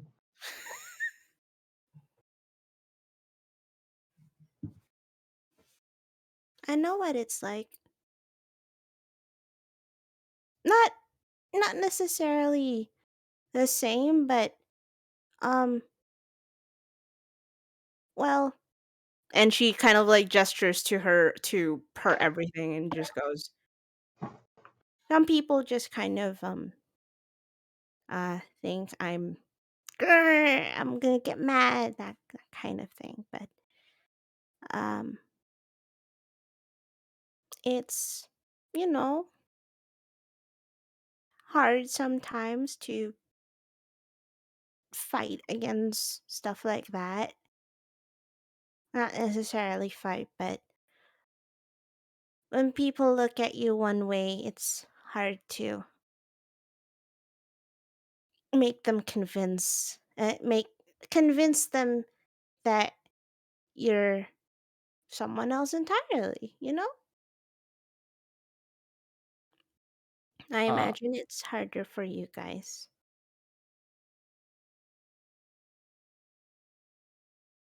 What was that, Callie?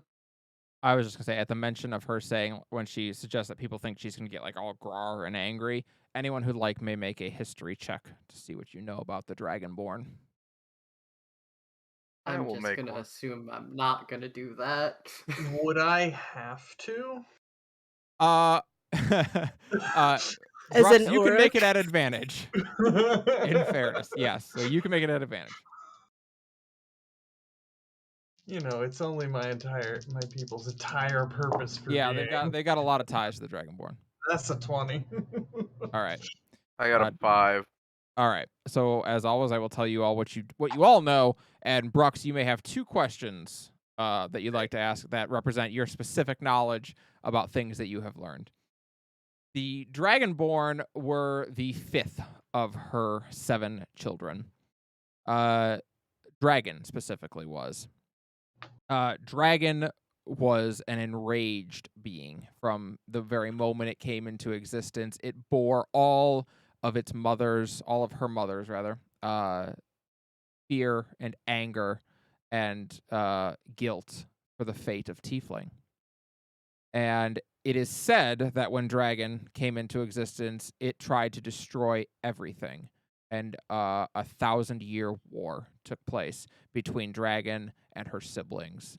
And it wasn't until the birth of Uruk, her 6th child, that Dragon was finally laid low and was not able to be killed. Dragon supposedly was imprisoned. That is what you all know about the Dragonborn. From that, by the way, I should say, much like Dragon gave into rage, the Dragonborn kind of famously are known for giving into rage. They can become very angered, and when they do, they can lose themselves to it. It is commonly considered wise practice to never anger a Dragonborn. Brux, you have 2 questions you may ask about the Dragonborn. How particularly common is it that they do that? Like, is that just a sort of like don't risk it wisdom, or is it? So I'm going to give you the Uruk answer to that, and I'm going to give you what is probably actually the case. The Uruk would say that a Dragonborn is as likely to fall to the rage of insanity as not. That for all of them that are born, 1 in 2 probably will end up becoming a fiend or a villain of some kind in their life. Realistically, I don't want to say it doesn't happen, because it absolutely does. Dragonborn do carry within them the rage of dragon.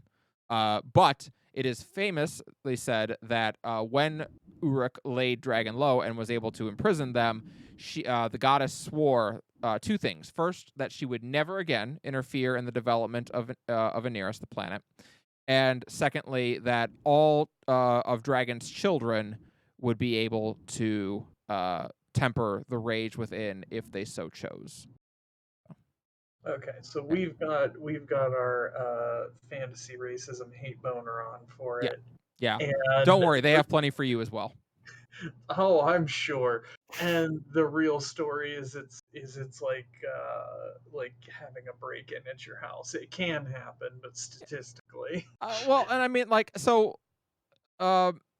there are Dragonborn are a very war-heavy race. They do fight a lot, particularly with you. There have been a great many wars between the Dragonborn and the Uruk. Since the time of Scala, there have been 6 of them. So that's in 700 years, you have all been at war 6 times already. So it's a little bit of France and England going on. All right. What's your second question? Oh shit, I've got another one. You may, of course, ask the party if they have anything they want to know too. Yeah. I don't immediately have anything, so open table. She thick? Who? Dragon? Yeah, dragon thick. I mean, Dragon was said to be the size of a continent. Oh God, damn! You telling me she got a booty like all of South America? Holy shit, she a whole continent. Yeah. God damn it. Girl, that ass TikTok. You know what I'm saying? Oh my god. Damn. Wow. Girl's Yeah, booty making me go on a fault line. You know what I'm talking about? Okay. It's good news when you start measuring your thickness in geologic terms. Exactly. Absolutely. All Some right. people have kinks related to that. That's right. Yes. Brux, you especially are not surprised to hear Melody say that some people expect her to be this rage-filled monster. I mean, I'm keeping my eye out. Yeah, you have to admit you're a little surprised. She's pretty gentle for what you'd expect a Dragonborn to be. All right, sorry. I didn't mean to interrupt, but I wanted to put that up. No, it's fine. That was good context for everyone that has a memory. Yeah.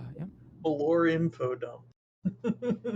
Aldana's just gonna give her like an actual genuine smile, possibly the first one you've seen out of her. You're a good kid, Mel. Don't let anyone tell you different.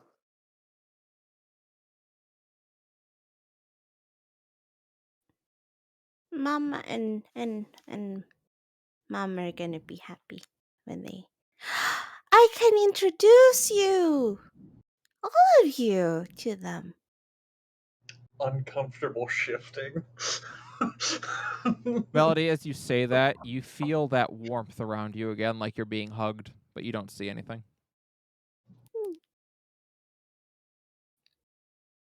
But Uh.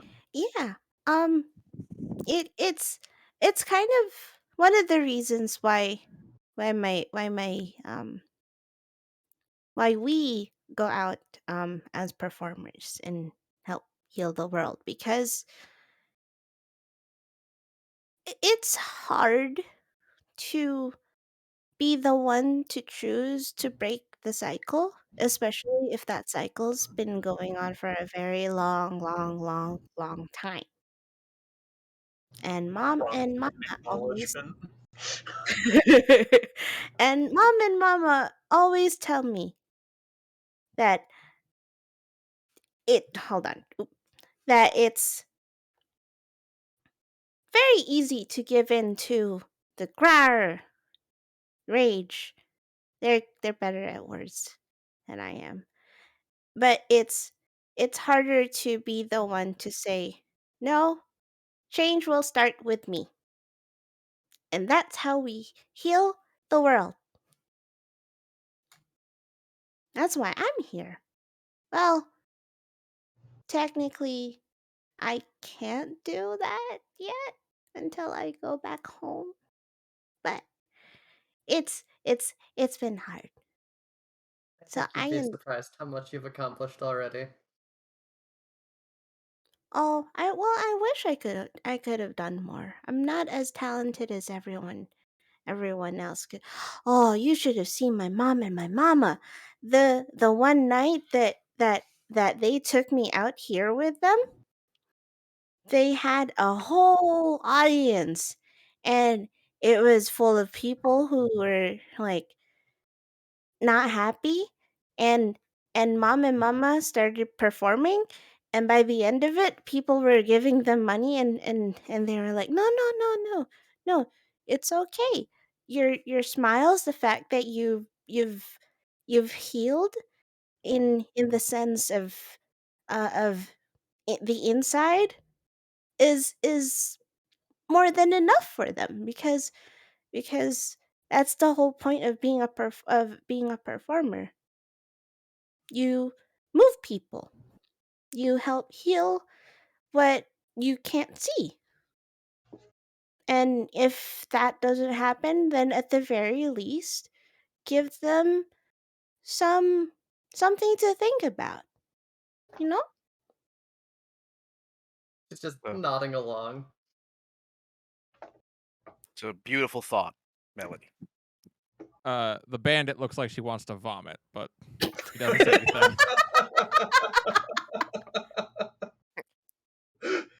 But some Cerberus days gives a it's sort of just scolding look at the bandit. She doesn't say anything. I understand. He but doesn't approve. some days it's just plain hard, and not because, oh, I'm a dragonborn. I'm angry.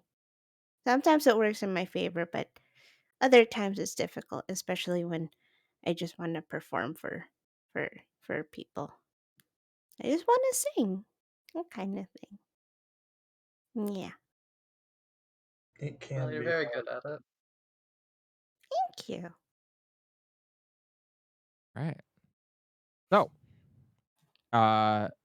you travel throughout the rest of the day, and as the sun has now dipped below the horizon, or not quite below the horizon, the last bits of sunlight, as the walls of Mina's Reach come into view, and you start making your way down the last stretch of the Hard Silver Road to get towards the encampment. Settled into the base of one of the Kartok Mountains sits the mining outpost of Mina's Reach. For the last 400 years, the massive veins of hard silver within have been the economic backbone of Mina's Grove. Making your way down the hard silver road, you see the outer walls of Mina's Reach, and you're struck by how badly in disrepair they are. Some pieces of them have crumbled away, while burns and scorch marks mar much of them. To your left, as you enter, you can see a massive bonfire, nearly 20 feet across and rising a good 40 feet into the air. Next to the bonfire, 2 men wearing the armor of Mina's Grove are lifting and tossing bodies into the fire. Dead bodies, to be clear. Dead bodies, to be clear. Not living ones. Corpses. They're tossing corpses into the fire. Baptism of flame. Jesus, Kelly. All shall burn. Suddenly, I'm not the baddie anymore. Yeah. So, I mean, as you pass by this bonfire, as your cart does, you're kind of like looking out the back and you see it. You see the two, one's a man and one's a woman, looks up at you and kind of gives a nod in your direction before they go back to their working, and the cart continues along. It finally comes to a halt just inside the walls. You notice there is no gate to Mina's Grove. This side outside of the walls looks to be mostly undefended, and there's not even a gate to like seal out the walls. The way in is literally just where the walls end, effectively. However, as you get out of the cart on the far side of Mina's Reach, which would be down, well down past this way.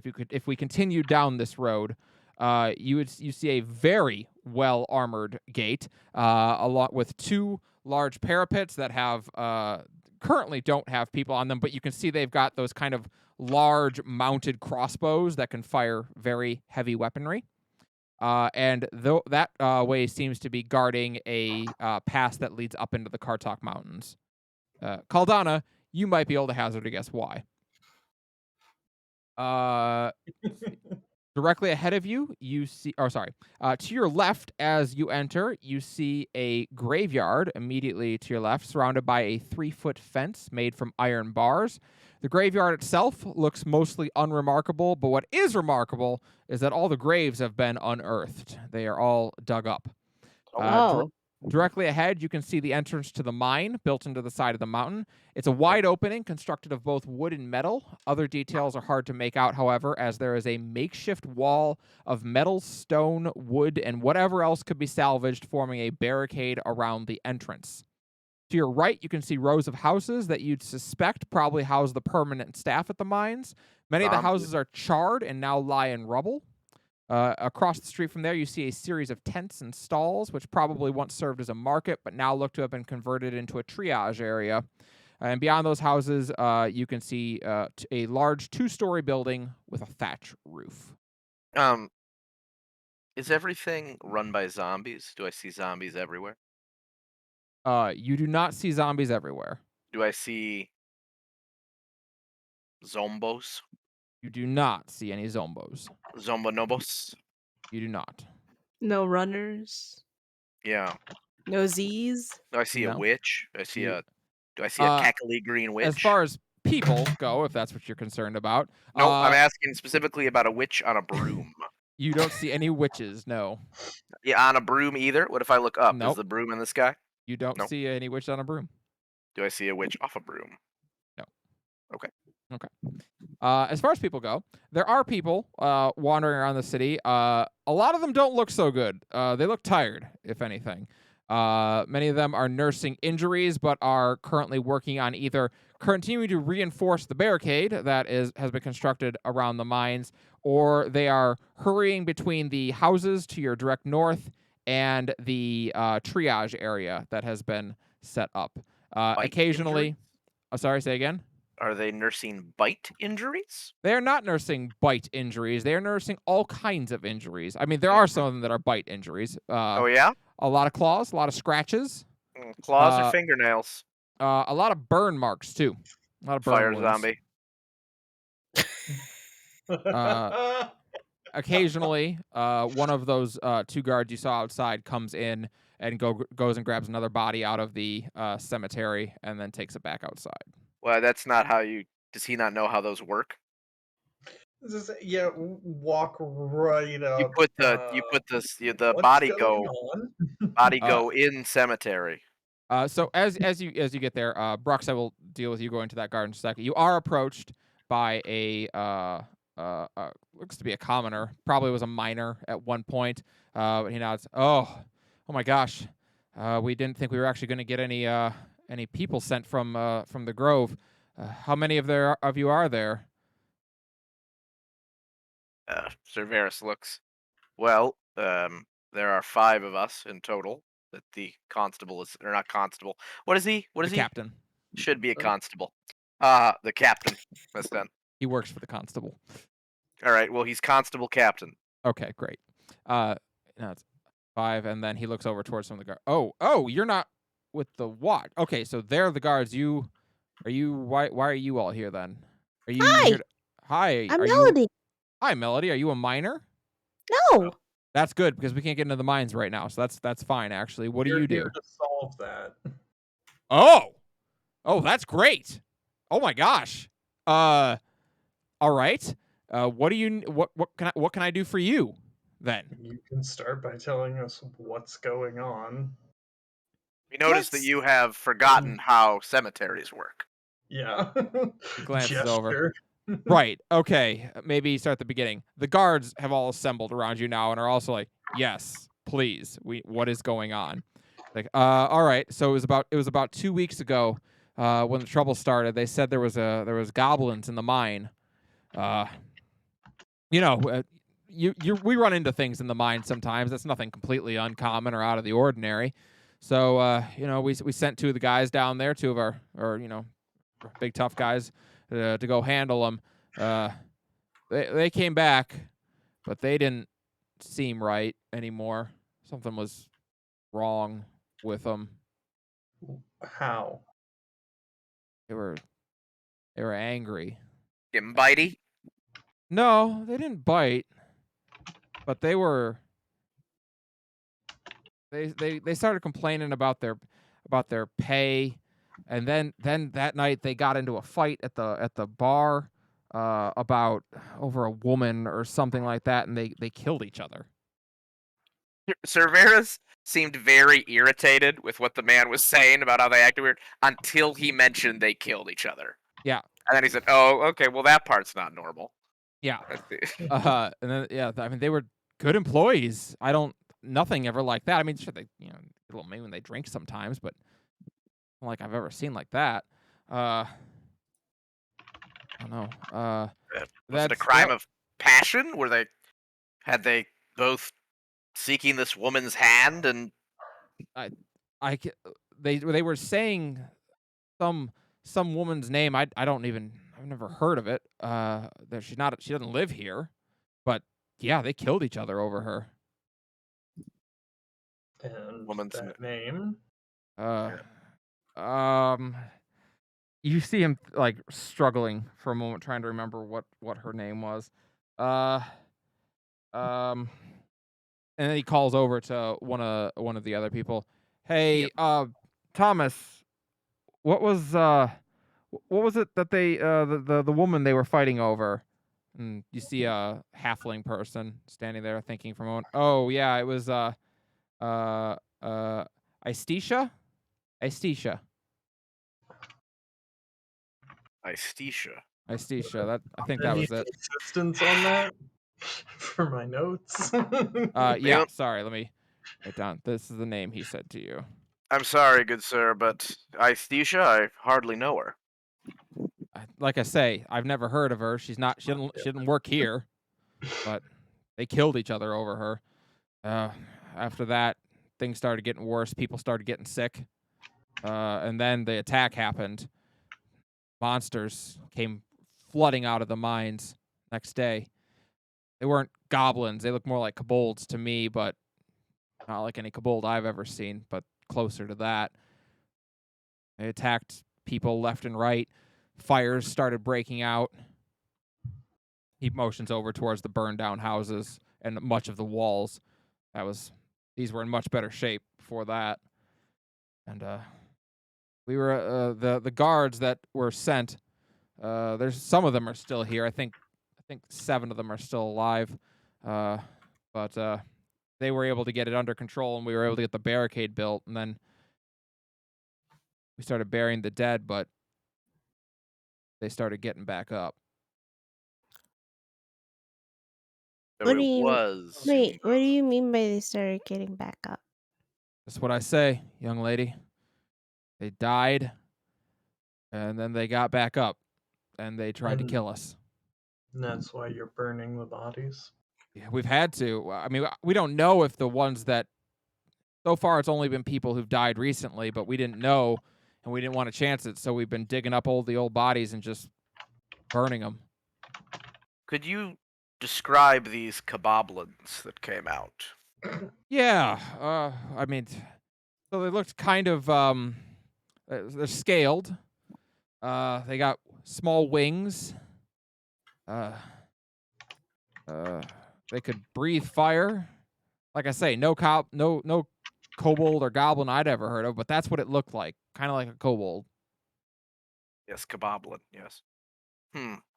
Is there a like a either lore nature or anything, any sort Yeah, of check I could try to make to maybe try to identify this very Yeah. strange monster? You could try a religion check. Wonder if I will do so. I wonder if it's a member of the Monstars. Did they have a magical basketball? They did not, unfortunately. I'm not that clever. Too bad. All right, religion check. A 21. All right. On a 21, wow. Okay. Here's what I'll tell you that you do know. Yeah. First of all, no kobold or goblin that you have ever heard of has wings, first of all, and can breathe fire, second of all. Like, no. You've never heard that. Kaboblins don't have that either. You do know that some fiends are capable of doing that. Are there any fiends named kaboblins? There are no fiends named koboblins, I'll tell you that much. Okay. But your take, Cerberus, and you only know this because of some of, I don't want to say records because you people don't write anything the fuck down.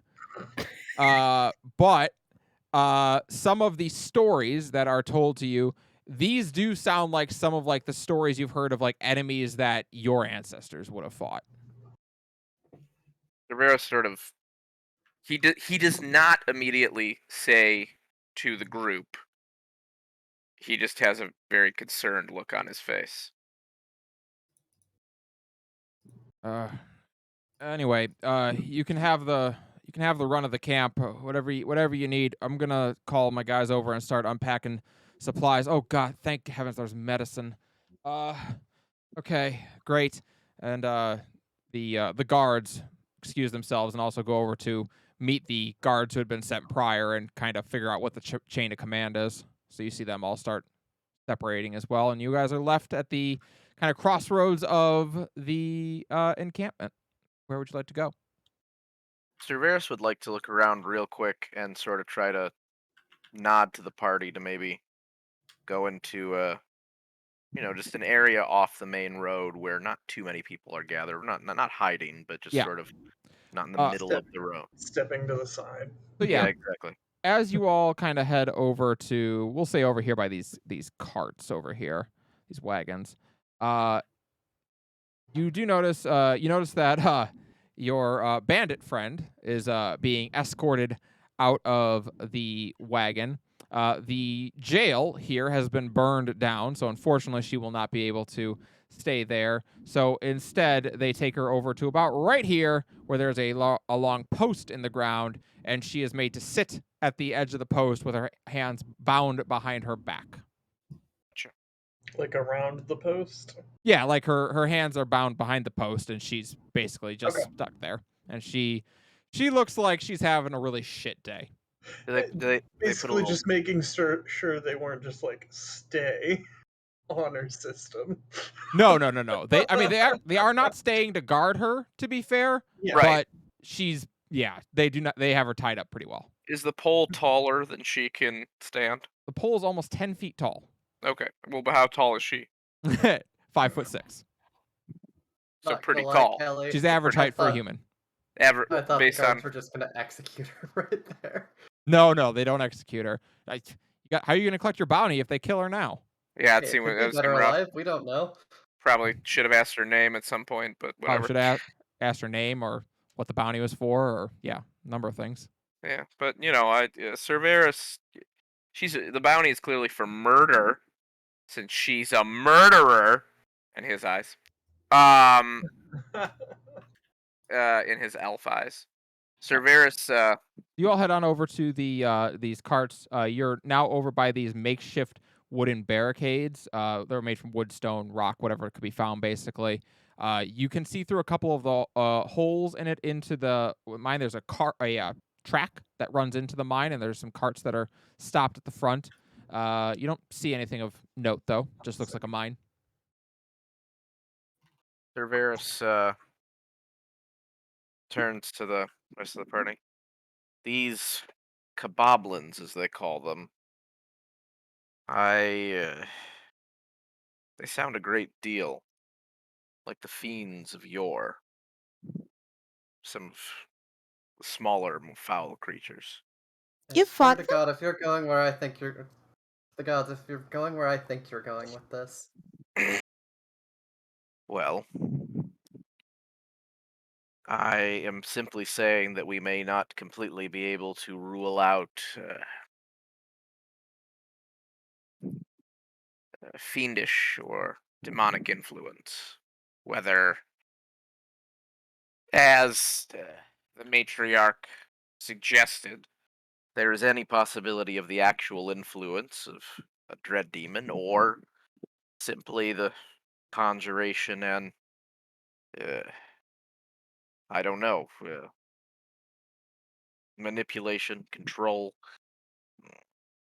just ravenous hunger of some remaining kin of, the Dark One's ancient army. Well, I don't think we can True. completely rule it out. She did say that their temple was in this general direction. Indeed. Do you think that guy from Scarlet from I The hand, forgot. the Yeah, other hand, him. Yeah, Kuldan. Gul'dan. Yeah, there we go. I'm sorry, Well, I'm bad at names. Kuldan, I believe, has the staff of Medivh, and with it will open the dark portal to allow the orcs to God come damn it. through. But Um, no, but Kuldan, I the suppose it's timeline checks out. possible. I don't want to jump to Didn't any you conclusions, but say he went west? We went southwest. and I don't know how far the influence of such a thing could be, or But this attack started about 2 weeks ago. They left about a month ago. yes. It only took us a day to get here. Well, it's not outside the realm of possibility. especially if, assuming such a blasphemous and seemingly ridiculous thing is true, that, well, that there is a dread demon involved. If that is the case, then the recruitment of lesser beings to its side may not be so far-fetched. Still, we don't know anything. These kaboblins could be, just some horrible crossbreed of kobold and goblins. So, I mean, the name alone makes me think that that may be it. Ignoring that part of it, it is equally possible it's sheer coincidence in the Yes. time. Cerberus nods. This makes sense to him, what Caldana's saying, even if his face betrays that he's That was quite Brooks. concerned that it's not the case. Oh, Brux said that? I'm sorry, Brux. Yeah. I'm looking at the wrong screen. Hold on. Do we think we're gonna find anything else here, or do we just kind of tilts her head at the mine. Suppose the only other else thing we could gain was information. I wonder, these people have survived somehow. How? Did they chase them off in any way? Do they know of any weaknesses? Maybe if we could try to ascertain that, and after that, well, Speak to the guards. seems as good a plan and as the any. others. What if we I'm going to split say up, I gang? probably won't have the best luck with that. I'll stay here and make sure nothing comes out of that hole. Yes, it's always wise to have a whole guard. That's smart. Gang, I'll go with As opposed to Daphne. a half guard? A half, yes. Well, a half guard. It's interesting you said half guards can only wear half plate. Can't be as well protected. Oh, I always Yes. wonder what the difference was. The main difference is that a whole guard can write that book that was made into that movie that was okay. But in the meantime,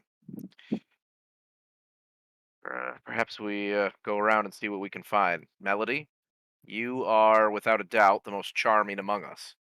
I'm sorry, Caldana, Brux. I know that you are both ladies as charming and beautiful as a summer's evening, but I feel that Melody is the definitely the gilded lily of this group. I'm not a flower. I can talk to the guards. Melody, perhaps you should butter up some of the locals. Not literally, that could be some sort of assault, but perhaps figuratively. No, the soul goes with the butter. That's an excellent point, actually. So maybe you should salt them and butter them up, and see And what she comes kind of of it. like holds out her hand. Is she holding out her hand in a way that she wants someone to take it, or that she wants someone to give her butter? Yes, the latter. Okay. Do I have butter in my rations, Callie? A It's knob of butter? it's heavily salted so that it survives the trip. But yeah, That's perfect. It's I all, take all in one. Yes, I take a knob of salted butter. I wrap it in a small piece of parchment, and I hand it to the young lady. And I am going to take it and I am going to run to a random citizen and go, "Hi, I'm Melody. Can we talk?" the citizen blinks. As this dragonborn comes sprinting in her direction, holding a package in her hands, and she's like, yeah, sure. Hi." It's a dwarven woman that you're looking at. And she Dwarves love butter. she unwraps the butter and sticks out her hand. Do you want some bread? What have I done? No, I'm supposed to butter you up. She gives a long, blank look. I don't get it either, but it's supposed to help. Just start rubbing it on her face. It's fine. Right. Is there something I can help you with, miss? Callie works so hard. Yes, well, I just wanted to know more about the place and about the weird stuff that was going on here. Oh, well, sure. I'm helping tend to patients. If you want to walk with me, you're welcome to ask me questions as I help them. Yes, I can do that. I can help you tend to them too. I don't really have any I'm not really good at healing. Bandage. Right. Okay. Okay. Well, But I can carry things. great. Carry this, and she hands you a few stacks of bandages, and some bottles that you presume probably have like an antiseptic, or maybe they're healing potions or something like that. Mhm. She nods. I'm Zircon. Nice to meet you. I'm Melody. Nice to Nice. meet you too. Nice to meet you, Melody. And she Zircon starts. works at the mine. Huh? Zircon works at the mine. Circle of the Stars dwarves, dwarven women are almost all named after rocks or ores. Okay. Or what? They're Oh my they're named after rocks. Never gets old. It's awesome. Ugh. So anyway, she takes you The fact into that that the didn't come out of Rob is amazing. I know. So Melody, she takes you into the triage area. Is anyone else going in with Melody into the triage area? Cerberus will follow. Cerberus not too close, but he doesn't like the idea of Melody going too far alone. Right. So so you two head into the triage area. Where are Caldana and Brooks going? Rialta says that she is not feeling particularly well and she is going to go look for an inn. I'm making sure nothing comes out of the fucking mine. You're guarding the mine. Okay. Whole guard. And Brooks, what'd you do? Say you're doing? I was going to go back over to the guards and speak with them a bit more. The ones who are outside? Dealing with the fire and stuff. Yeah, Okay. that's a good call. All right, so Brooks is going there. I feel like Cerberus. it's a reasonable assumption for the tiefling to go, maybe these people that live right next to the mountains might not like me. That would be fair. So you're gonna head there. Seems All right. good to me. So Brooks, we'll start with you. You make your way outside, and indeed there is this massive bonfire out there, and you can see now that you're up close, you can see that these bodies, some of them look very fresh, some of them not so much. Yeah, you're pretty sure they weren't getting back up, but it's more of a precaution this time. There are 2 guards out there who are currently in the process of one at a time heaving these bodies onto the fire. One of them is a dwarven woman, and the other is a halfling man. So they're both relatively short, especially compared to you, but they don't seem to pay it any mind, as they're both wearing the armor of Mina's Grove. Okay.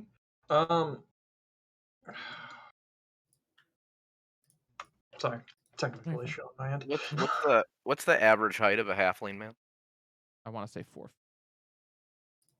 Pretty tall. Yeah.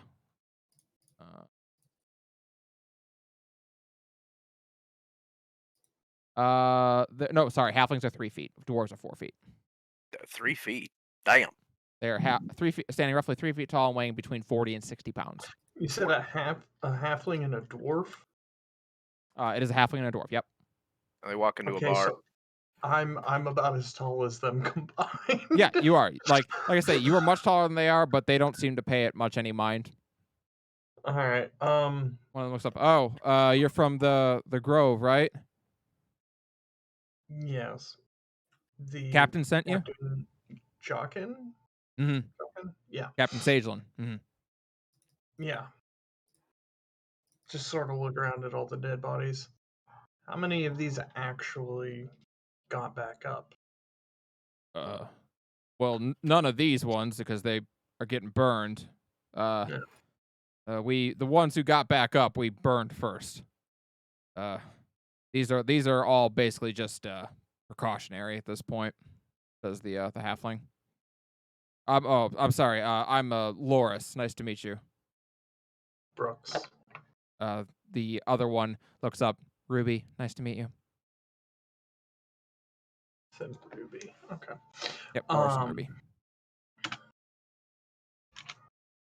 Page. Well, Brooks, feel free to give us a hand if you wouldn't mind. We can get through these quicker.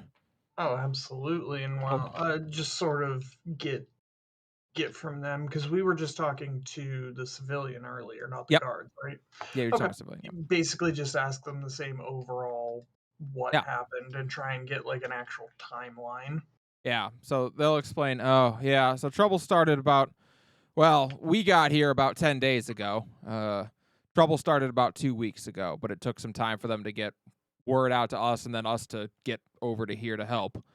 But trouble started about 2 weeks ago, and when we got here, things were in a bad way. The walls were mostly crumbled, and there was a fire they were still trying to put out. None of the people had risen yet. That hadn't happened, but there were monsters hanging out. There'd just been a double murder. 2 people had killed each other. We got here in time to kill the monsters that had started. Damnedest thing. As soon as they died, they burst into ash. Never seen anything like that before. But we were able to kill the ones that were out here, and the people here assured us they came out of the mine. We had a guy who said that they did. So we started erecting a barricade. We needed to buy some time until we could get people back on their feet and get our defenses repaired here, but we haven't had a minute to do it. Ever since then, the dead have been rising. There have been a few more attacks at night.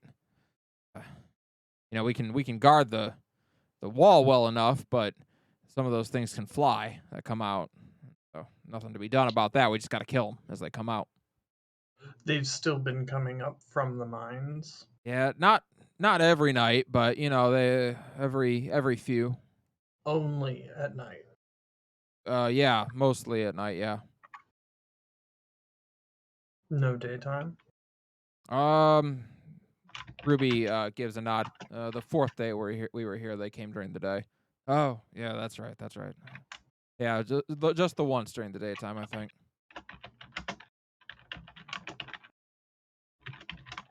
Okay. What about the dead that rise? Yeah, that's the bitch of it, to be honest with you.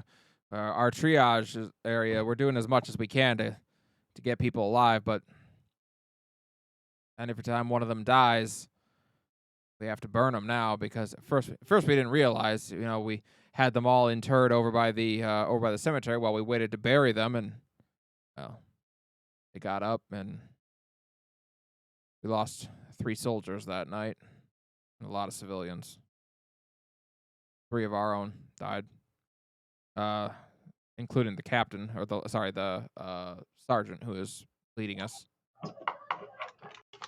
Okay.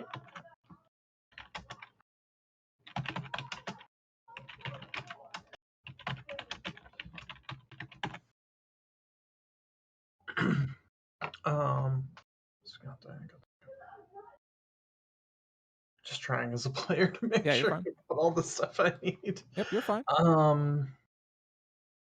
So, and yeah, just sort of ask, who's in charge now then and everything. Yeah, when you ask who's in charge, they glance at each other as if they're kind of like going through the chain of command in their head. They're like, that would be Lieutenant Rayner. Yeah, he's young, but technically, I think he outranks right now. So yeah, Lieutenant Rayner. Okay.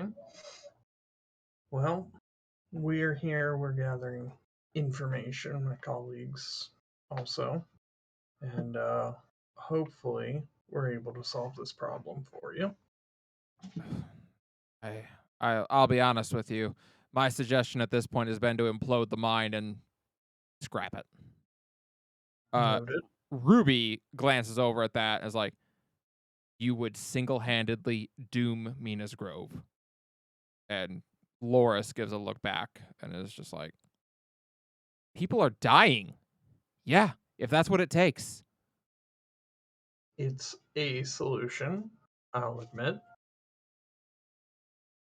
We'll see. They nod and kind of go back to the work. You see that they've basically finished up. They've got the last of the bodies that they have right now in there, and now it's all right. Well, we'll have to go get the last row dug up in the morning. I got first watch for the mine. You're, I think, Loris, you were leaving me at 4, right? Loris nods. Okay. Well, Brooks, nice to meet you. I gotta go catch my watch. Acknowledge, return over to Caldana. Yep. Share info. Loris also glanced at you at Brooks. Oh, if you're looking for somewhere to stay tonight, by the way, the hard place is just up the road. That's the inn here. It'll probably be your best bet. Not sure we'll be sleeping tonight. Oh, suit yourself. Yep. So we'll jump over to Cerberus and Melody. Melody, you follow this person into the triage area. And as you do, you notice a few things. There's a lot of fucking injured people here. They are read what I actually wrote down instead of trying to make it up off the top of my head for no reason. So clearly this collection of tents and stalls was once the recreation and like shopping center of the village. You can see a tent that has a bunch of stalls all around it, and then tables in the center on a raised platform. Presumably this is once like a food court type area. Now it has injured people lying everywhere on makeshift like bedrolls underneath the tent. Stalls that once had like cloth and armor on display are now being used to sort and organize medicine, bandages, and potions. All around, people are rushing and trying to help as many people as possible. Among them, you can see 3 people who are wearing the studded leather of Mina's Grove, and all of them are currently tending to the injured. And throughout the area, you can also hear the sound of a guitar being played. Do I recognize the tune? The what? The tune. The tune? Make a history roll? No, make a wait. performance check. Performance check, I Okay. think makes more sense.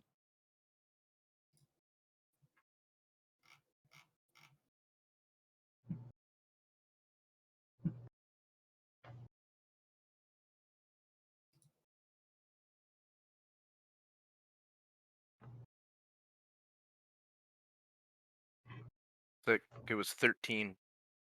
13. Okay.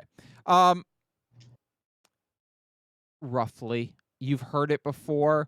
When you were young, you took a trip through on one of your journeys with your parents. One of your stops was in Lockheed's Landing, and you swear you probably heard it there at some point. Okay. Can I pull out my pan flute and oh wait, no, I can't because I'm carrying the Yeah, you're currently bandages. carrying stuff. So this girl leads you over up into this kind of raised area and points to some of these stalls over here, and basically says, "Okay, I need you to go ahead and set those over there, and I'm gonna start tending this patient." You see her kneel down and start changing bandages, and what you notice immediately is that as soon as these bandages come off, this person starts bleeding again. It's as if the wound isn't closing. Okay. And is this like it's not, is it like a small cut or is it like It's not like a huge gouge, but it's a sizable laceration from running from their shoulder down over their left or the right breast, and it's bleeding, and it doesn't look like it has healed at all. like it looks like a fresh Yeah, wound? it looks like a fresh wound. Interesting. All of a sudden, it becomes very clear to you why this triage area is so busy. Okay.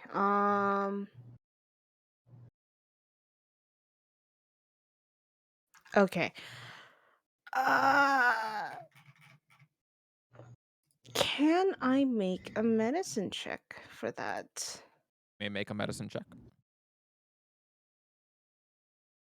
I know jack shit.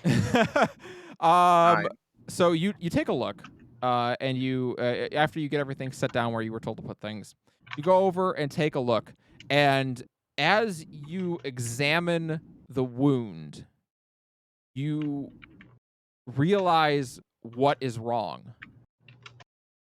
Someone cut them and they're bleeding, and they probably need to stop.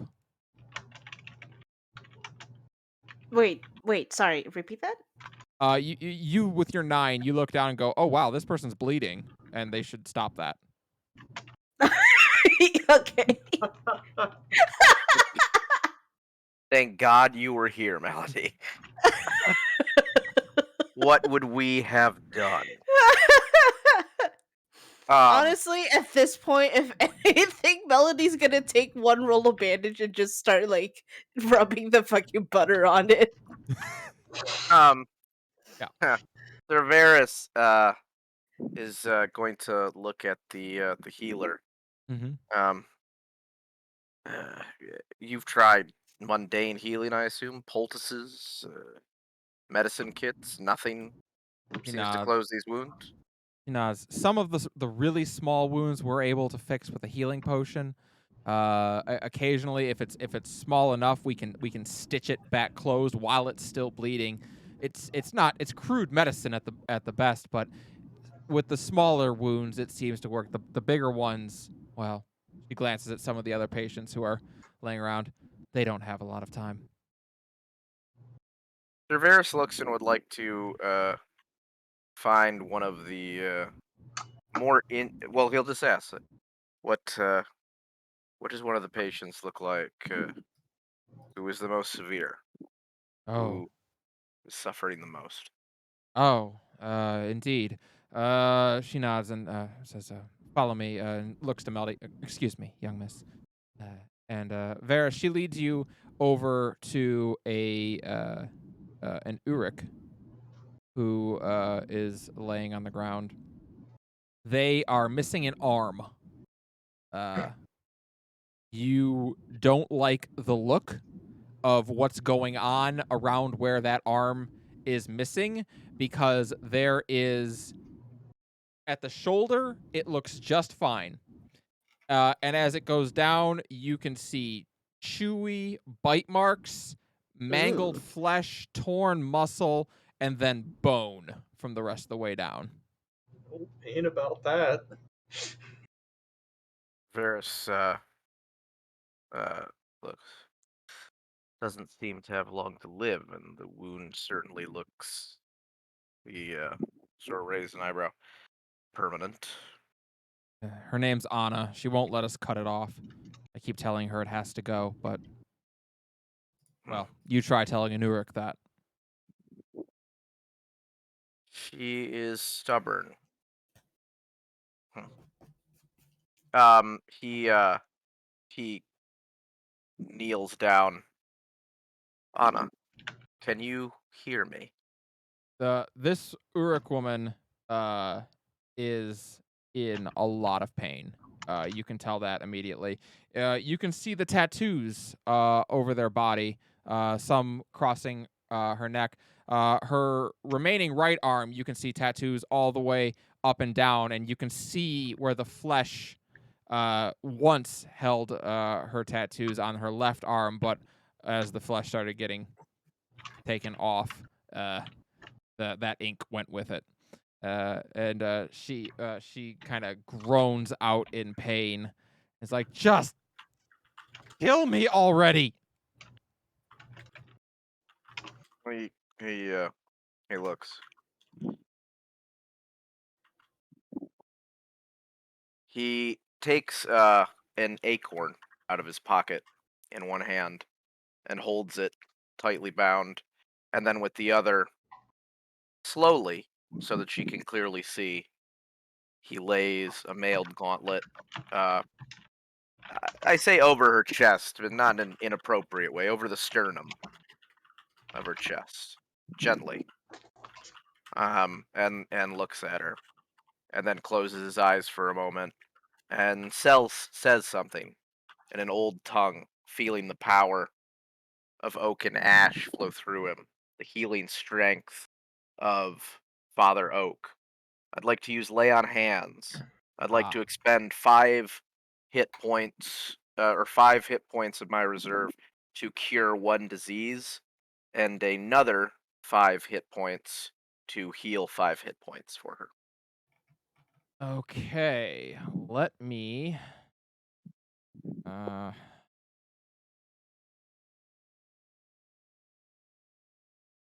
This count as a disease? It also can expunge Oh. a poison instead. A poison. What about a curse? It does not stop curses. Okay. It says it is not restore Yeah. or dispel curse. Okay. Specifically, what it says is you can expend 5 hit points from your pool of healing to cure the target of 1 disease or neutralize 1 poison affecting it. Got it. All right. So here's what I will say. You lay on hands this person, and it does not take 5 points from you. It takes all 15 of your points. So you have 15 right now, right? Correct. So 5 of them heals, and you can see the magic rush through and start weaving in and out of the flesh. And some of those wounds, they don't heal, but the rest of her body does. It starts to, you see her regaining color. You see her starting to become a little bit more aware. And as you attempt to remove the disease from her, you feel the your tattoo start to run quickly across you, and it runs right up your chest and down your arm onto your hand, right where your hand has met this person. And then you watch the wolf jump onto this other person and run up to their wounded arm and begin to lick and clean at this wound. In your mind, you see flower petals all around you, as if a tree has just dropped a whole bunch of petals, although there are no trees near you. And in the distance, you hear a gray wolf's howl. And then the tattoo snatches back up onto your arm, and the wolf sits on your shoulder and looks up at you, wagging its tail really quick and its tongue hanging out, expecting a treat. You have expended all 15 points of your lay on hands. However, you watch as this flesh begins to necrotize and kind of burn away, but seal shut. And the girl who is with you is staring wide-eyed. And you can see the look on her face saying, "Why did I bother going to school?"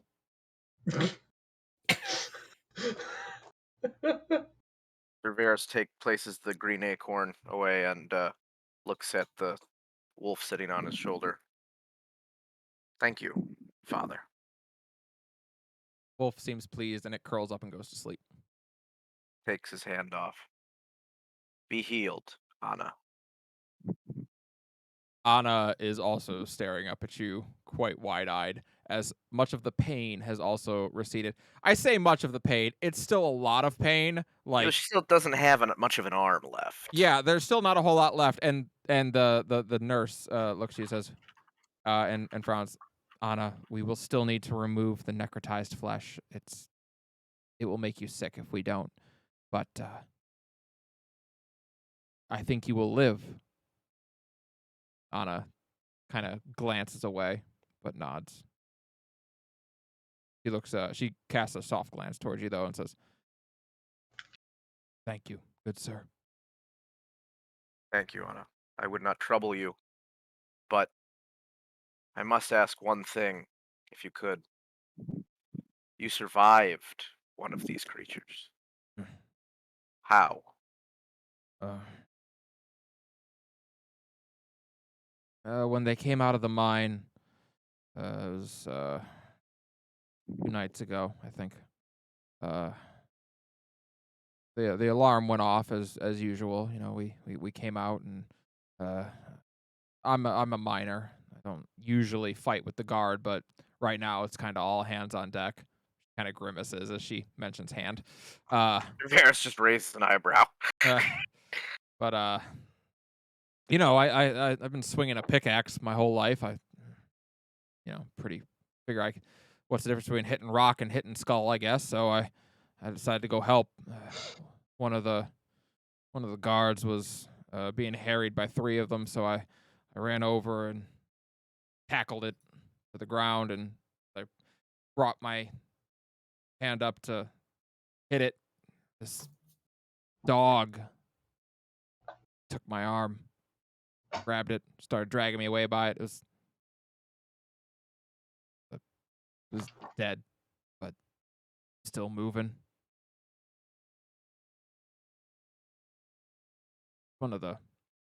We're down in the mines. We use dogs sometimes to run messages back up to the top really quick if we need to. One of those dogs. Beast rose from the dead. Yeah.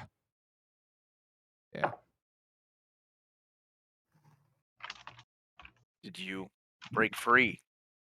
Yeah, the damn thing, and well, you can see before I did, but I thought I was dead, and then I almost unconscious, and I felt my hand touch something firm, so my pickaxe, I swung as hard as I could, kill the beast, but well, got its meal first. Not so. Thank you, Anna. I won't trouble you any longer. Rest well. Know that you may work in a mine, but you have the heart of a knight. He nods and rolls over. Severa stands up and looks at the healer. Thank you. I wouldn't want to disturb these people anymore. Oh, thank you. I've never seen anything like that. That was impressive. Would that I could do more. Of course. Well, thank you nonetheless. If we save even one, then it was worth it. We'll save more than that. Anna has saved all these people, in a way. Indeed. Because now we know they can die by steel. And that is very unfortunate for them. Cerberus nods and walks away. Melody, while Yes. this has been going on, you've been kind of walking around the encampment, or the triage area. Just you see people who are wounded. Some of them have bandages around their head. Some of them have even more serious wounds than that. And yet, as you come around a corner, you see a rather sizable group of injured people who are able to move still. These people, while they are nursing these wounds that don't seem to heal, these are all very lightly wounded people who are here mainly to make sure they don't bleed out from a paper cut. You know what I mean? They don't want to die to nothing, but they will if they don't get this tended to. So these are the people who can still move around and do stuff, but they have all kind of gathered around and are all sitting. And you see a person playing a guitar in front of all of them. Hold up, let me grab my description of this person. That's the wrong direction. Okay. Yes, so as you look to the other side of where all these people are seated, they're all just, sitting, cross-legged on the ground. You see a handsome, swarthy man in his mid-40s. He's got bright red hair and silver eyes, wearing fine clothes. You see over his shoulders, he has on you would say a lavender cape, and he has a smile a mile wide. For as dark and awful as this place is, this is a person who seems to just be radiating cheer, joy. And he is happily just strumming away at his guitar, trying to look as lost in the music as possible because he feels that if he's lost in it, maybe they will be too. I'm gonna pull out my pan flute and I am going to challenge him. All right. So Like a you little battle of the I don't know how Battle to the like bands. accurately. Yeah. Yeah. So you go over and you start playing your pan flute, and at first you're kind of playing it in time with his song. Did we lose Kara? Yeah, Carl just dropped, but she's been having Oh, Internet connection. issues. Okay. Yeah. Yeah. So you it's go been- over and you start playing your pan flute, and at first he is he's continuing to play his song as you kind of like pick the same like cadence as his song, and then you go off onto your own and start playing your own tune and theme, which he tries to respond to then play along with you. People start cheering and applauding as his music was very sensual and very deep. It was meant to get yourself lost, and this is getting more and more high energy, more upbeat, and people are starting to clap along and kind of cheer as the two of you play. Mm-hmm. And as I'm gonna step into I'm gonna step onto the stage, and I'm gonna start dancing and tap my feet and just kind of like lean like beside him as I play like a leading melody. So he is currently sitting at the on the edge of the stage as he is playing his guitar. But seeing you come up on stage, he hops up to his feet, and hearing your leading melody, he decides to play off of it. And as he stands up, you see his cape begin to billow as if an unseen wind is ruffling it, and his hair does the same. His hair seems to be fluttering in a wind that isn't there as he plays against you. And he picks up the pace and starts to follow off your leading melody. It's a fucking capability. Yeah, and a magical pompadour. As his hair flutters around, you can see he has elven ears too. Ooh. And he stole some elf's ears. Fucked up.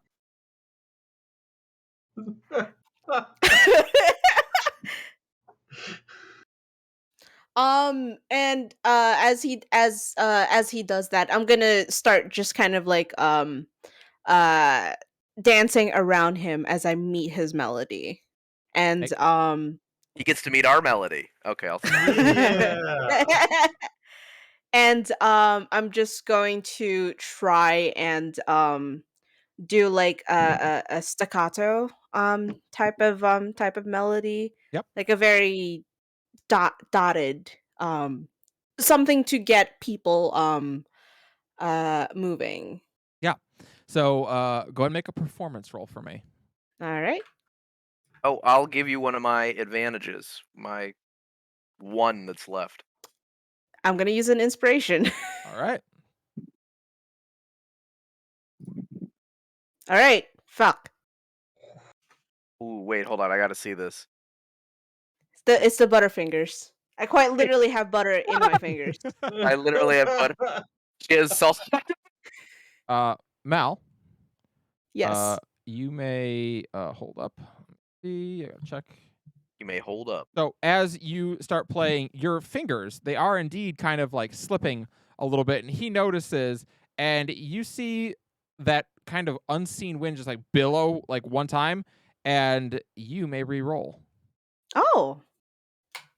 He's debuttered you. Does she get to re-roll with advantage? Hey! Doesn't That is matter. Much better.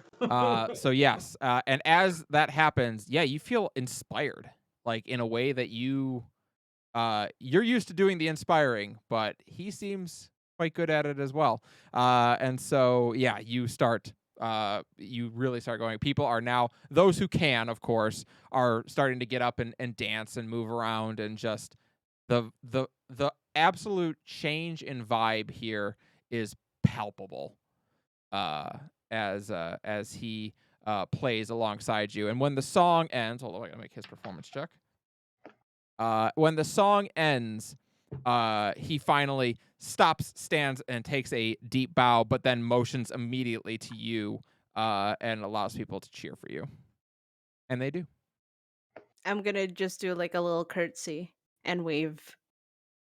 He gives, as people cheer for a while longer, he nods. Well, thank you so much, everyone. That is unfortunately my last song for the evening, but I will be back first thing in the morning, and we will have ourselves another lovely day of music. This is a young lady. Would you care to introduce yourself? And she's gonna wave and go, "Hi, I'm Melody." Melody, a lovely name for a lovely girl and such a beautiful pan flutist as well. Thank you so much, everybody, and I will see you tomorrow morning. And he bows low, and again, his cape flourishes as he does. He then looks over at you. Well, Melody, that was absolutely delightful. You are quite the talented flutist. Thank you so much. I hope I didn't. I hope I didn't disturb your performance. Not at all. Oh my goodness, no. Don't you know what they say in Lockheed's Landing? Music is like playing music is like being with women. It's better when there's more. And she kind of like tilts her head at that. Oh, fair enough then. So lovely to meet you. My name is Raj Seaborn. Oh. Oh. God damn it, Callie. Okay. When you said it in the pre-session, I was like, oh, well, she guessed it. Yes! I fucking love Raj. Raj Rooks? This Raj? Hell yeah. Yep. Well, What was it? What was his full name? Raj Seaborn. Seaborn. What's the C stand Seaborn. for?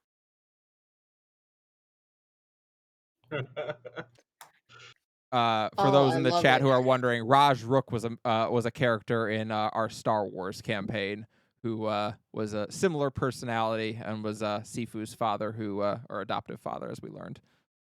Oh, he's not the one with wheelies. No, that was Jorah. Jorah wheelies. Jorah had the Heelys. Yep, that was Yes! him. Wheelies. Jorah The down heel- bad. He also had bright purple Mandalorian armor. Great. Obviously. But And a Raj had the rose. cape. And a rose, yes. One does not peacock quietly. No, That is not very at true. all. But yeah, Raj gives you a very pleasant smile and nods. So what brings you to a place such as Mina's Reach? We're here. We were supposed to. I came here with other people, and we were sent here to find out what's going on. Ah, well, great heroes you must be if you are to come to a place such as this. I don't. I'm not really. I'm not really. I just play. I see, of course. Well, he looks over and sees that you've kind of, you've had a long day of travel. You've got some dirt on you and whatnot. And he goes, Aura, would you please help the young lady? And this kind of unseen wind flutters all around you and literally blows the dirt off of your face. He's got a She goes- magic fart. Ooh. No, he has a Nodweir companion. Yeah, named Fart. Aura, thank you very much. Which in Elven means. I don't know. Well, I do. It means. Let me look up my Irish Gaelic and I'll let you know. So yeah, but that's much better. Such a lovely lady underneath there. Thank you. We ran into some trouble on the way. But I understand. This world is indeed full of trouble. I hope nothing too terrible. at that she kind of like there was like a moment there's like a moment when she kind of the smile falters a bit before it's instantly back up, and she goes, kind of but it's solved. It's resolved now, I think. Well, I am most happy to hear it. Well, allow me to welcome you to Mina's Reach. It is unfortunately not at its best right now. I myself was just traveling through as well. Yeah, long way still to get home to Lockheed's Landing, as it were. I think we were just there. In Lockheed's Landing? Really? I'm not completely sure. Or Well- maybe I'm thinking of another place. But it Well, sounds allow familiar. Allow me then to educate you. If you just came down that road there, he motions towards the hard silver road you came down, then you would have come from Mina's Grove. Further beyond that to the north and to the west would be Lockheed's Landing. It is where the goddess Lockheed touched back down after her confrontation with the demoness Scala. I've heard this story before. Did she Ah. really? Did she really touch down there? It is said, young lady, that they did a heavenly battle far above the earth that we mortals must tread, and that when she struck down Scala, so mighty was her attack that it created the sundered blue as we know it today, and that when finally their battle ended, my fair city, my home, is where the goddess herself touched back down and rejoined us for such brief time. Oh. You tell it so well. It's like I was there, and she kind of like just looks off into the distance as she says that. Ha, well, I am Sparkling. nothing if not a skilled storyteller. What sort of bard would I be if I could not spin a yarn or two? Isn't that right, Aura? Nothing happens. The cape does not billow. He looks, but his smile never falters. Hey, is my detect lives in his mom's basement aura going off? Pure curiosity. I do have that. Yeah. Look at it. You don't sense. It doesn't trigger. Okay, well then I'm doing my own thing then. Sounds good. But yeah, he smiles. And as he does, rain starts to sputter down all around you. Not a heavy downpour by any stretch of the imagination, but he kind of frowns. Oh, dear. Well, then we should make our way back to the inn. It's late anyway. May I escort you, Miss Melody? Oh, I don't think I can go yet. Oh, well. Of course, I understand. If you would like to play again sometime, I am trying to, lift the spirits here in Mina's Reach. I'll be here for a bit longer. Oh, well, detect yes, I would love to. What was that? Does my detect horrendous flirt aura go off? You don't actually get the sense that he is flirting with Melody. Gotcha. I love that I have that aura. Go ahead and roll insight. Okay. Cerberus is being a mother hen. Yeah. For some reason. Cerberus feeling very mother henny right now. That's fair. Who's that boy? Oh no! What I get? What I get? Smile is Uh, trustworthy. With a What'd I get? 4? Yeah. With a 4, you're Yeah. relatively certain he's about to propose. Damn it! Cerberus walks over. That's Ah. inappropriate. This is not. He is not taking a lady's favor or earned it. Uh, Yes. Good Sir Knight. I don't believe I have seen a knight Am I- here in some Am I time. taller or shorter than him? I would say you're probably an inch taller than him. That's the most important inch Cerberus has ever had in his life. I believe that. That's the most important. Cerberus is trying to look down at him, even though it's only an inch. So Yeah. really, it's not much. He gives a very bright smile, and you notice that his air spirit raises his hair up so that his hair is now a little bit taller than you. Cerberus does notice and does not like that. I would like to mention. Well, good Sir Knight. What is your name?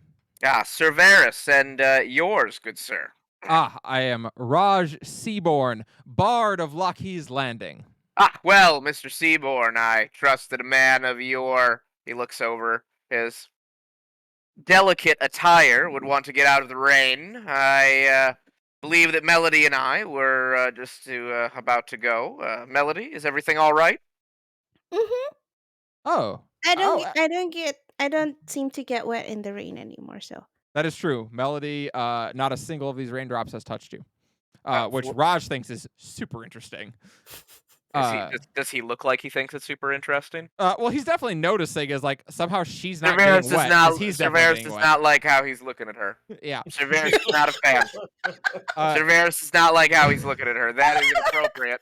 That is inappropriate. As you look at him, you notice this, Cerberus. No one else, I think, would. Yeah, This that he's man's a half bastard. elf. A half elf. He's a half elf.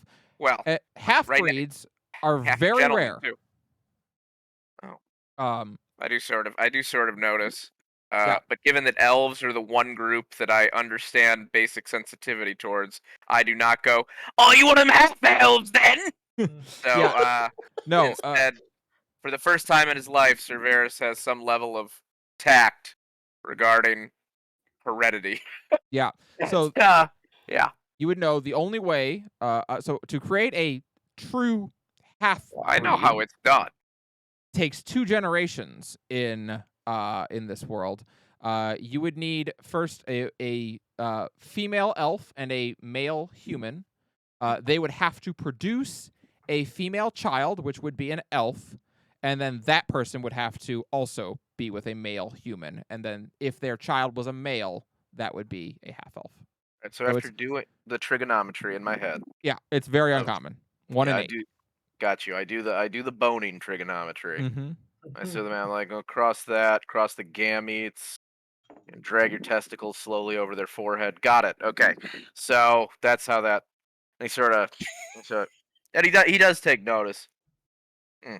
I'm so sorry. You said your name was Raj Seaborn. Right, Seaboard. Yes, you were the one heading towards the inn. I forgot. I'm sorry. I was. Yes. Varys, you might know this. Seaborn would be a name that might be given to an elf that was exiled. He sort of. Right. Raj, Master Seaboard, if you prefer. Of course. Well, thank indeed. I believe I have taken far too much time of far too much of your time this evening.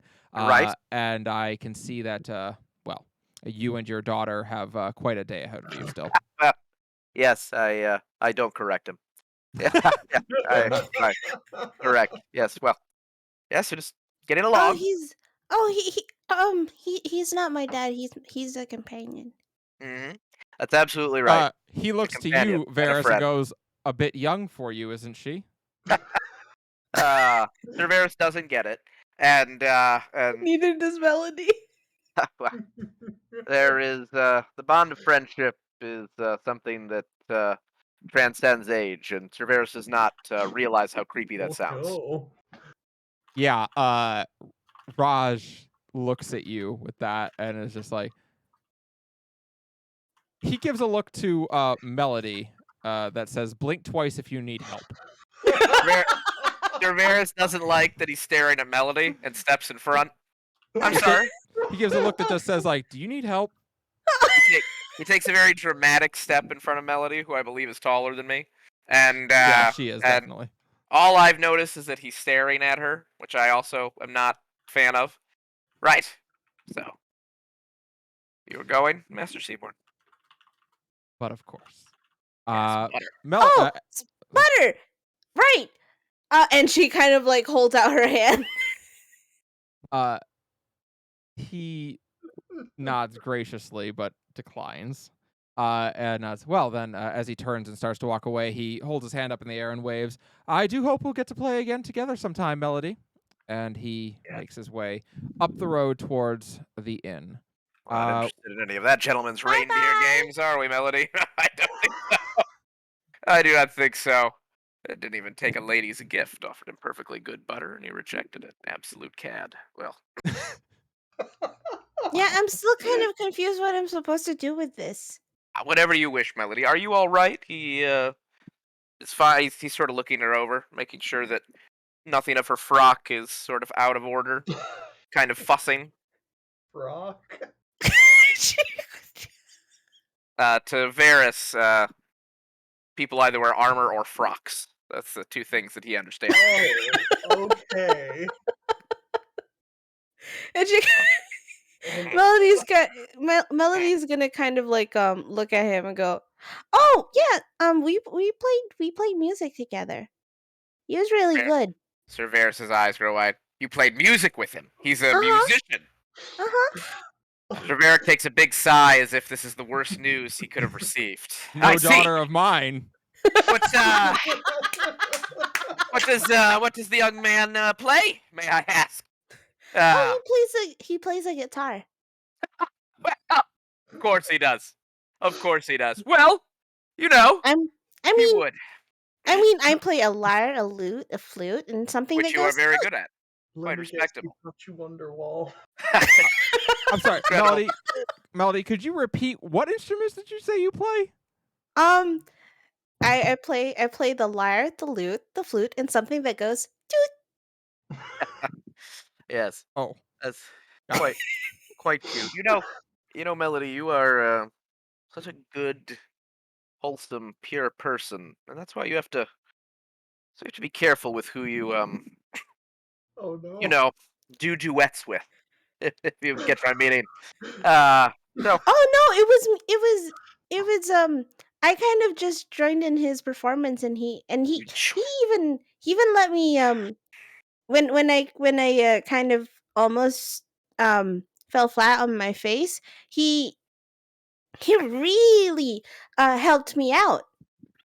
really, he helped you out. Well, I'm Uh-huh. sure he didn't. He did that at, would you say, like a good 3 foot distance, or how close did he get during the helping portion of the performance? Well, Would you? his cape billowed, and then I was like, His "Oh, cape I can billowed. do." Ladies and gentlemen, he was billowing his cape in front of you. He opened his cape in front of you. He opened his cape open. The cape was fluttering behind The me. cape fluttered up. He let the cape flutter up. It's interesting. There's no wind around. I wonder how a gentleman's cape would flutter open without any wind around if he was going to just allow that to happen. It was That's quite really unique. cool. I really like the effect.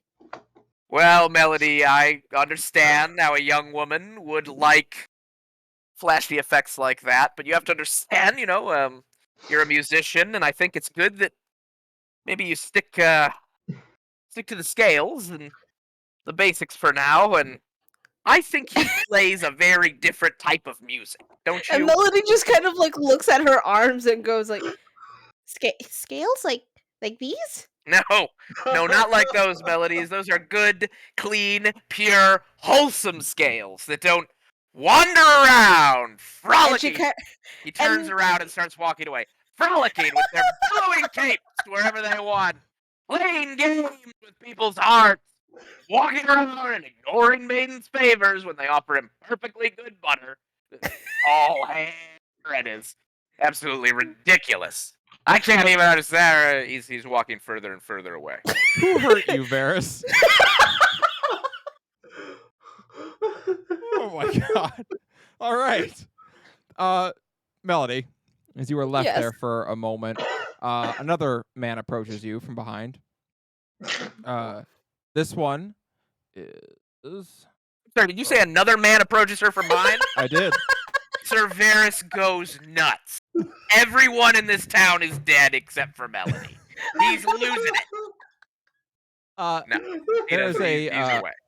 as you are standing there, Melody, you hear a voice call behind you. Excuse me, miss. It is coming up on curfew. I'm going to need you to ask you to head to the inn shortly. Oh yes. Would you like some butter? Sorry, say again, Melody. Would you like some butter? As you turn and see this man, he looks young. He's probably in his mid to late 20s, but he's an elf as well, so that means he's very young. He has got long blonde hair tied back behind his head. His flesh is gray and has an almost metallic sheen to it, as if fibers of metal have been woven into his flesh. You look at him, and he gives a pleasant smile. Are you... do I need butter? Were you sent to give me butter? I think so. I'm still kind of really confused as to what I'm supposed to do with this. I would eat it. Preferably on something.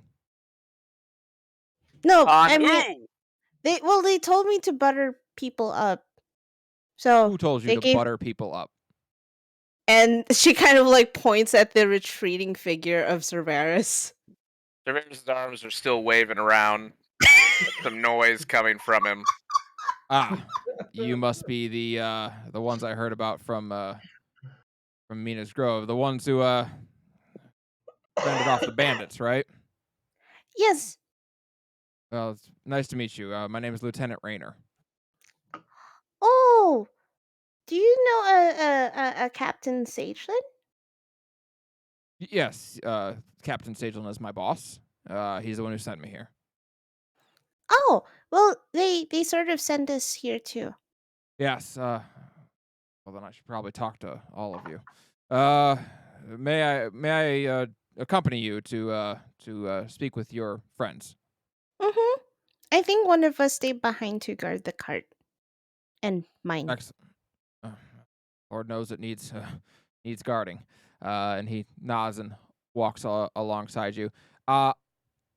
As you are walking, you can see that despite the metal woven in his flesh, he does have a cut that is along his arm. And as you walk, he holds up his 2 fingers on his right hand, and both the fingers detach at the final knuckle, at the very last knuckle, and like pop up like a cap being popped off. Mm-hmm. And beneath one of them there is a spool of thread within it, and beneath the other there is a automatic needle that kind of jumps back and forth, and you see him literally begin sewing that wound shut with his fingers as you walk.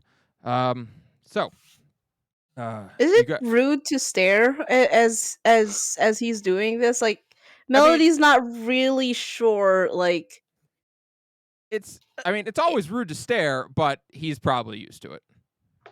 He glances up. Oh, apologies. I could do this. Maybe I shouldn't do this now. oh no, it's fine. I'm honestly kind of fascinated. I've never really seen one of you up close before. So Oh, and Adia Asanil? mm-hmm. Well, I've, despite our peoples being so close, indeed, I have not seen very many Dragonborn myself. Mitra Centauran is only a day's ride from the Soren mountain range, so, but yes, it is, well, good to meet you. I'm sorry, what did you say your name was? Hi, I'm Melody. Melody. Very, very nice to meet. Is Melody a Dragonborn name? I suppose it In is. yes, in my at least in our people's uh culture it Ah, is. which I should probably ask which brood are you with? Oh, shoot. I keep forgetting about this. The Um Ivory. no, that Oh, I in know character, she doesn't remember. yeah. Okay, got it. She's kind of like um I've I've Ivory. There we go. Ah, of the Ivory. Well, that would that perhaps explain it. Not I'll tell you, there's many stories about some of your broods, the Verde, the Scarlet, the Jet especially. Not as many about the Ivory, although I understand they have some incredible musicians. Mm-hmm. And cooks and crafters. Hmm. Oh, my mom makes really, really good food. Ah, And my mama makes really, really good clothes, which are warm, which helps because the mountains can get really cold, but I haven't been in the mountains for quite some time. I'm kind of lost. I see. Well then, I do hope that your well, I'd say your time in Mina's Reach which is going to be a pleasant one, but we're on the threshold of hell at this point. So we will do our endeavor to make it as safe as possible for you while you are here. Well, if anything, well, that's gonna be kind of a problem because I'm here to help. I'm not sure how much of help I'm gonna be, and especially with this. And she holds up the piece of butter, and but I'm hoping that we can at the very least help you solve this problem. Well, at this point, all help cheerfully accepted. And as you continue talking, makes his way down. Brux, you have since returned to Caldana. Varus, you have also made your way over here. The only one who's not here is currently Rialta, so he approaches. Hail! Brux, I'm telling you, this place, it is not safe for a young lady like Melody. I don't. Cerberus looks up and sees the Mechanist elf and his face.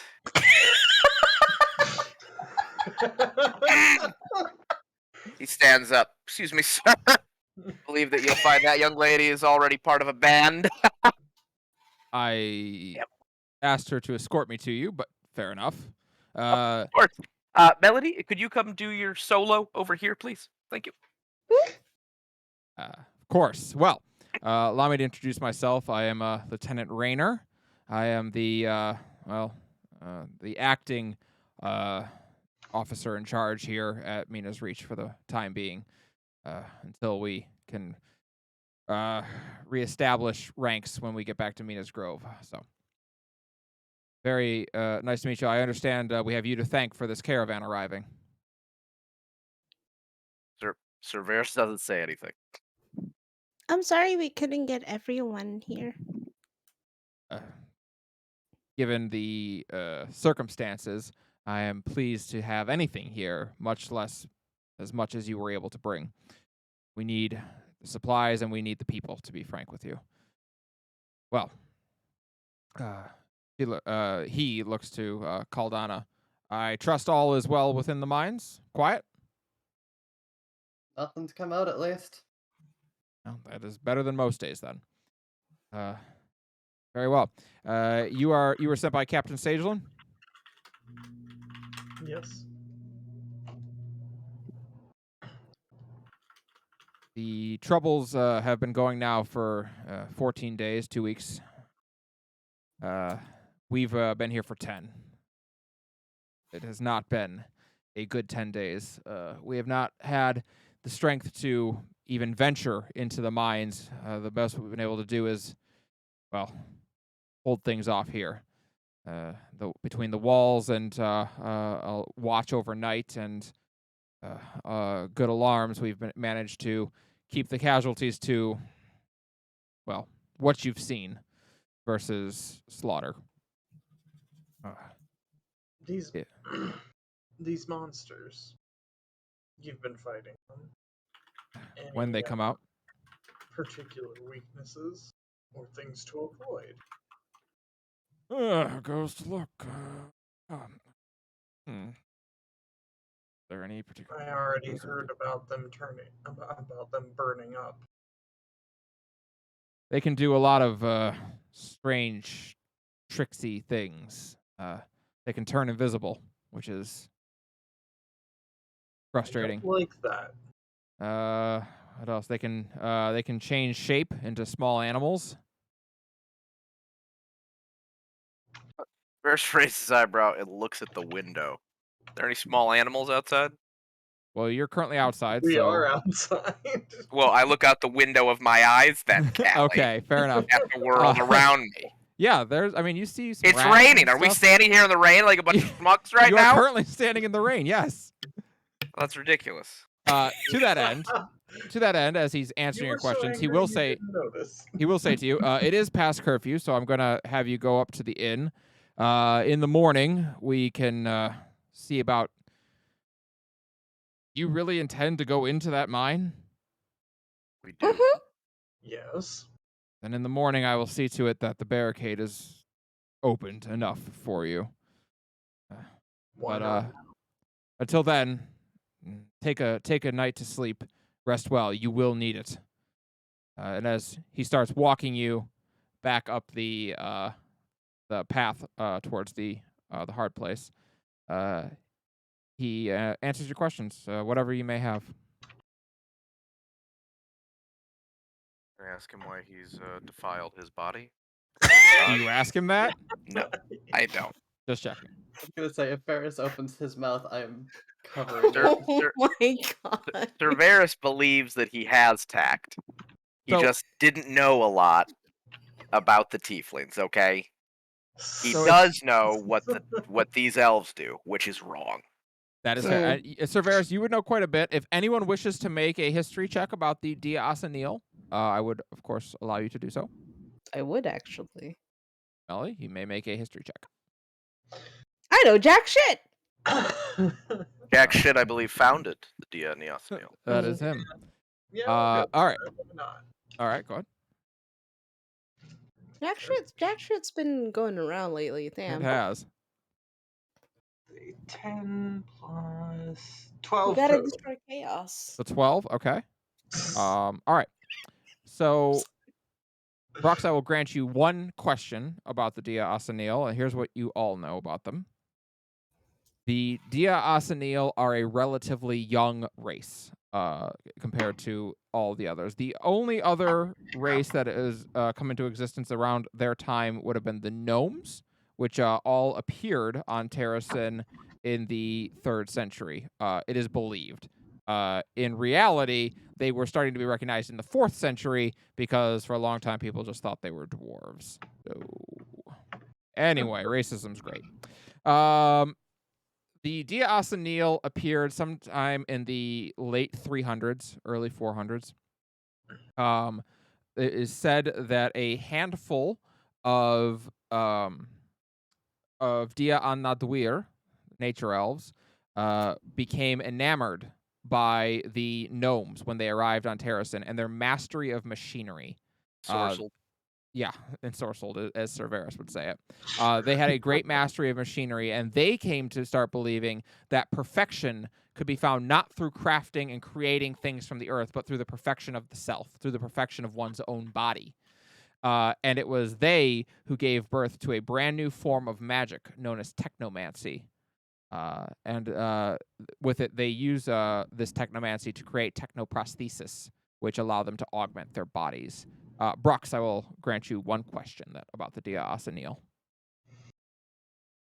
I guess it'd just be any more specifics on that, like on those augmentations. Yeah. So the technoprosthesis, all Dia Asanil children are allowed to do minor augmentations to their body. Your body can only take so much augmentation before it starts to fail, so you can't go too overboard, but of course the Dia Asanil don't allow you to go too overboard. But many of them will take a minor augmentation when they are young. Melody, you would guess that his sewing ability with his fingers was probably a minor augmentation that he took when he was a child. Mhm. When they get older, you also are aware that all Dia Asanil are born androgynous. They have no genitalia at birth. And it is not until they turn 24 and meet the Machine Prince, their god, that they are allowed to take a gender, and they are granted a sex to match their gender.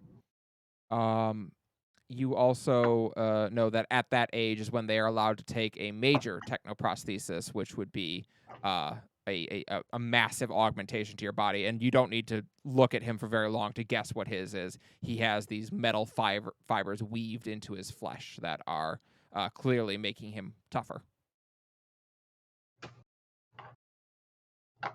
What else makes you tougher? Hmm. A good, healthy exercise regimen. Okay. Yeah. Couple of pull-ups, couple of sit-ups, punching a tree.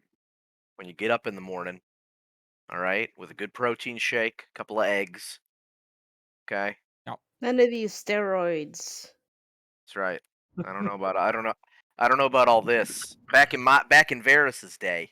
Yeah. Okay. And yes, he is 35. But back in Varys's day, well, they also had this stuff, but he still doesn't like it.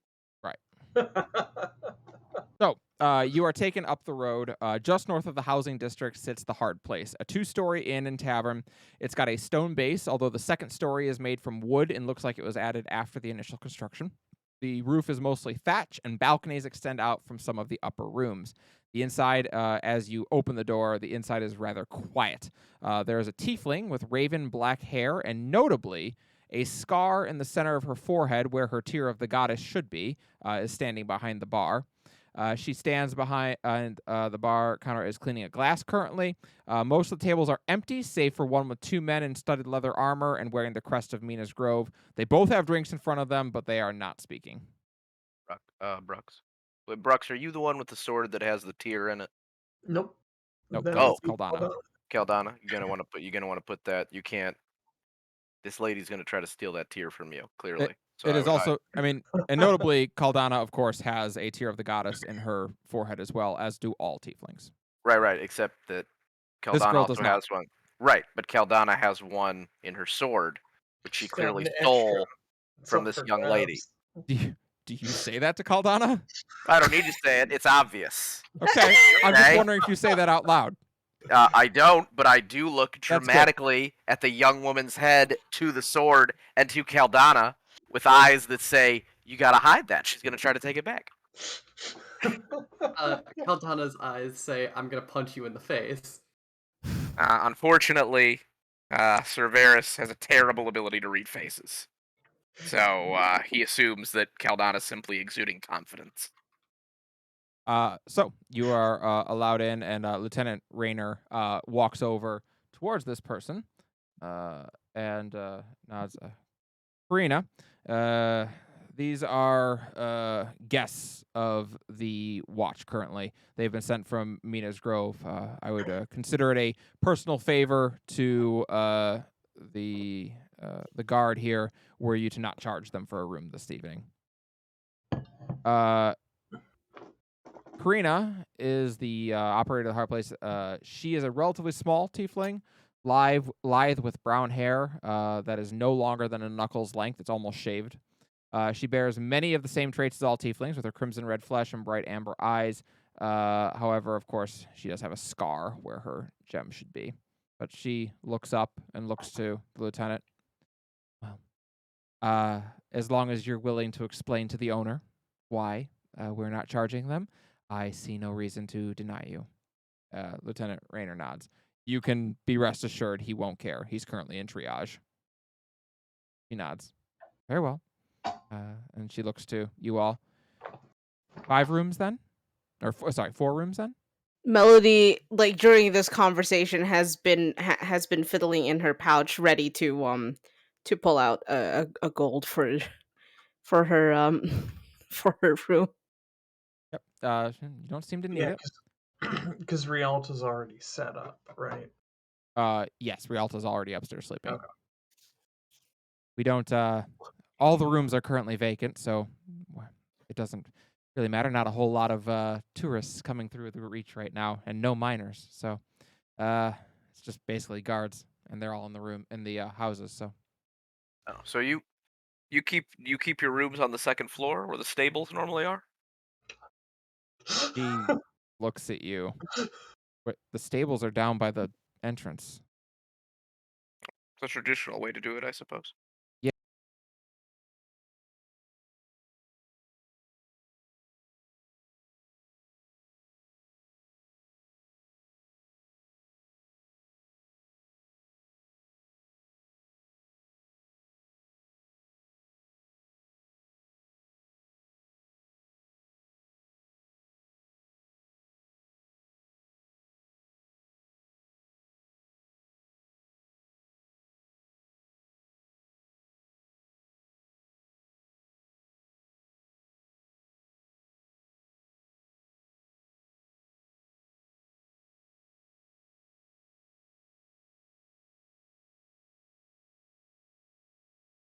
Right.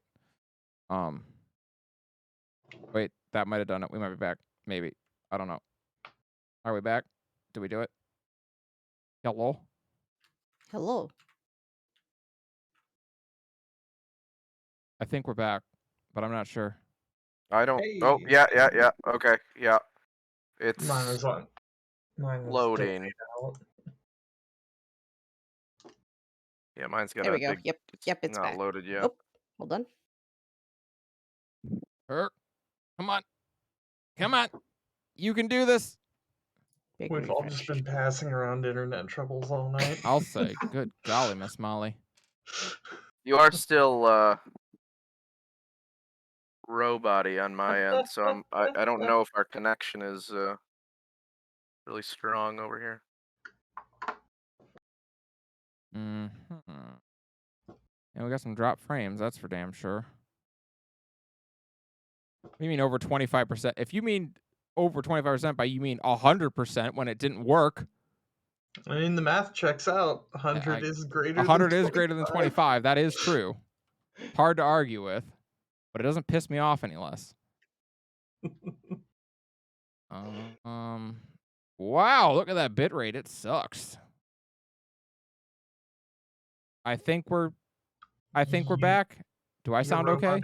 Your robot has stopped. I can hear you on my end. All right. We're near the end of this session, so we're just gonna try and get through it. But yeah. She signs to you in Windspeak. Mother or father? Don't remember. Do you sign that back or do you say it out loud? Sign it back. Okay. She nods. Then she hands you a key and then hands one to the other three of you as well. If you care for a drink, you're more than welcome to one. Otherwise, the rooms are upstairs. Oh, yes, please. Do you have anything cold? Cold? Yeah, sir. Oh, ale or What do you have that's stronger? stronger than ale? Oh, I got whiskey. Cerberus Yes. just nods. Yes. Anything cold and sweet? I'll see what I can get for you, sweetheart. And she kind of goes over into the back room. Comes out a moment later. She has a glass or a tankard rather of lemonade. And as she sets it down in front of you, Melody, you see her kind of blow, and this Arctic breath comes out and crosses it over, Oh, and she hands it to you. that's so cool. She kind of Pun laughs. intended. She kind of laughs at that and hitches a thumb back in the direction of you can tell where she's hitching that will be towards the Kartak Mountains. Well, the friends back home didn't think so, but I'm glad you liked the trick. Very well then. And she goes and gets a bottle of whiskey down, puts down 3 glasses in front of Brux, Cerberus, and Caldana, and pours a shot in each. Double, please. She makes it a double. So first day in town then, huh? Yes, it was an arduous trip. Arduous trip, and unfortunately even more arduous destination. She motions over to the 2 guards. They haven't said a word since they came in. Well, we're here to fix it, so. Well, I'll tell you this. If you, Lieutenant Rayner, wouldn't have had to ask me to let you have the rooms for free, that promise alone, I'd have given them you. Would you get one more glass? Sure. She grabs a 4th glass and sets it down. Cerberus pours the double in it. He looks to the others. Mela. Aye. He clinks his glass towards anyone who will give it to him, and then downs the Yeah, double in Caldana one will do go. it. Yep. Raise a glass to Mela. You all have a few drinks, trying to ease the burden of the day, as it were. And when it's after you've had your fill, your tab comes out. It's about comes out to about 5 silver apiece. Let's see, 5 silver apiece. Yep. You pay it. She gives you a grateful nod. Yep. Do you have anything you wanted to say to each other or to her before you go to bed? Cerberus doesn't say much except as he gets up. Have a good night. Shakes his head a bit. I do hate whiskey. She gives you a look of like, why? Does she? Does she ask? Does she ask me why? She doesn't say it out loud. She just gives you that look that says like, okay. No, I will ask. Then why did you order it? Sarah looks back. Because I don't think that this memory should taste good. Just kind of stare. He Good night. nods. And to that, she lifts a glass of whiskey. If that's the case, then I should be drinking every night. Takes her shot. Mm. Well, I do hope you all have a wonderful evening. You too. She, Cerberus will go to his room. Yep, she has a very nice smile to Melody. Oh, wait.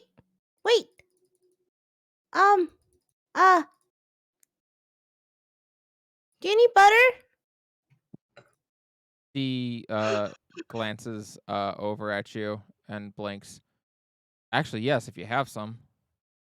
And she pulls out the piece of butter that she's been holding, and she's like, "I'm supposed to butter people out. I don't know what that means." She nods, thinking to herself, Talia does work in mysterious ways. Then she shakes her head and takes the knob of butter. Well, thank you kindly. You're welcome. She goes into the back room, presumably to eat toast or something. Nice.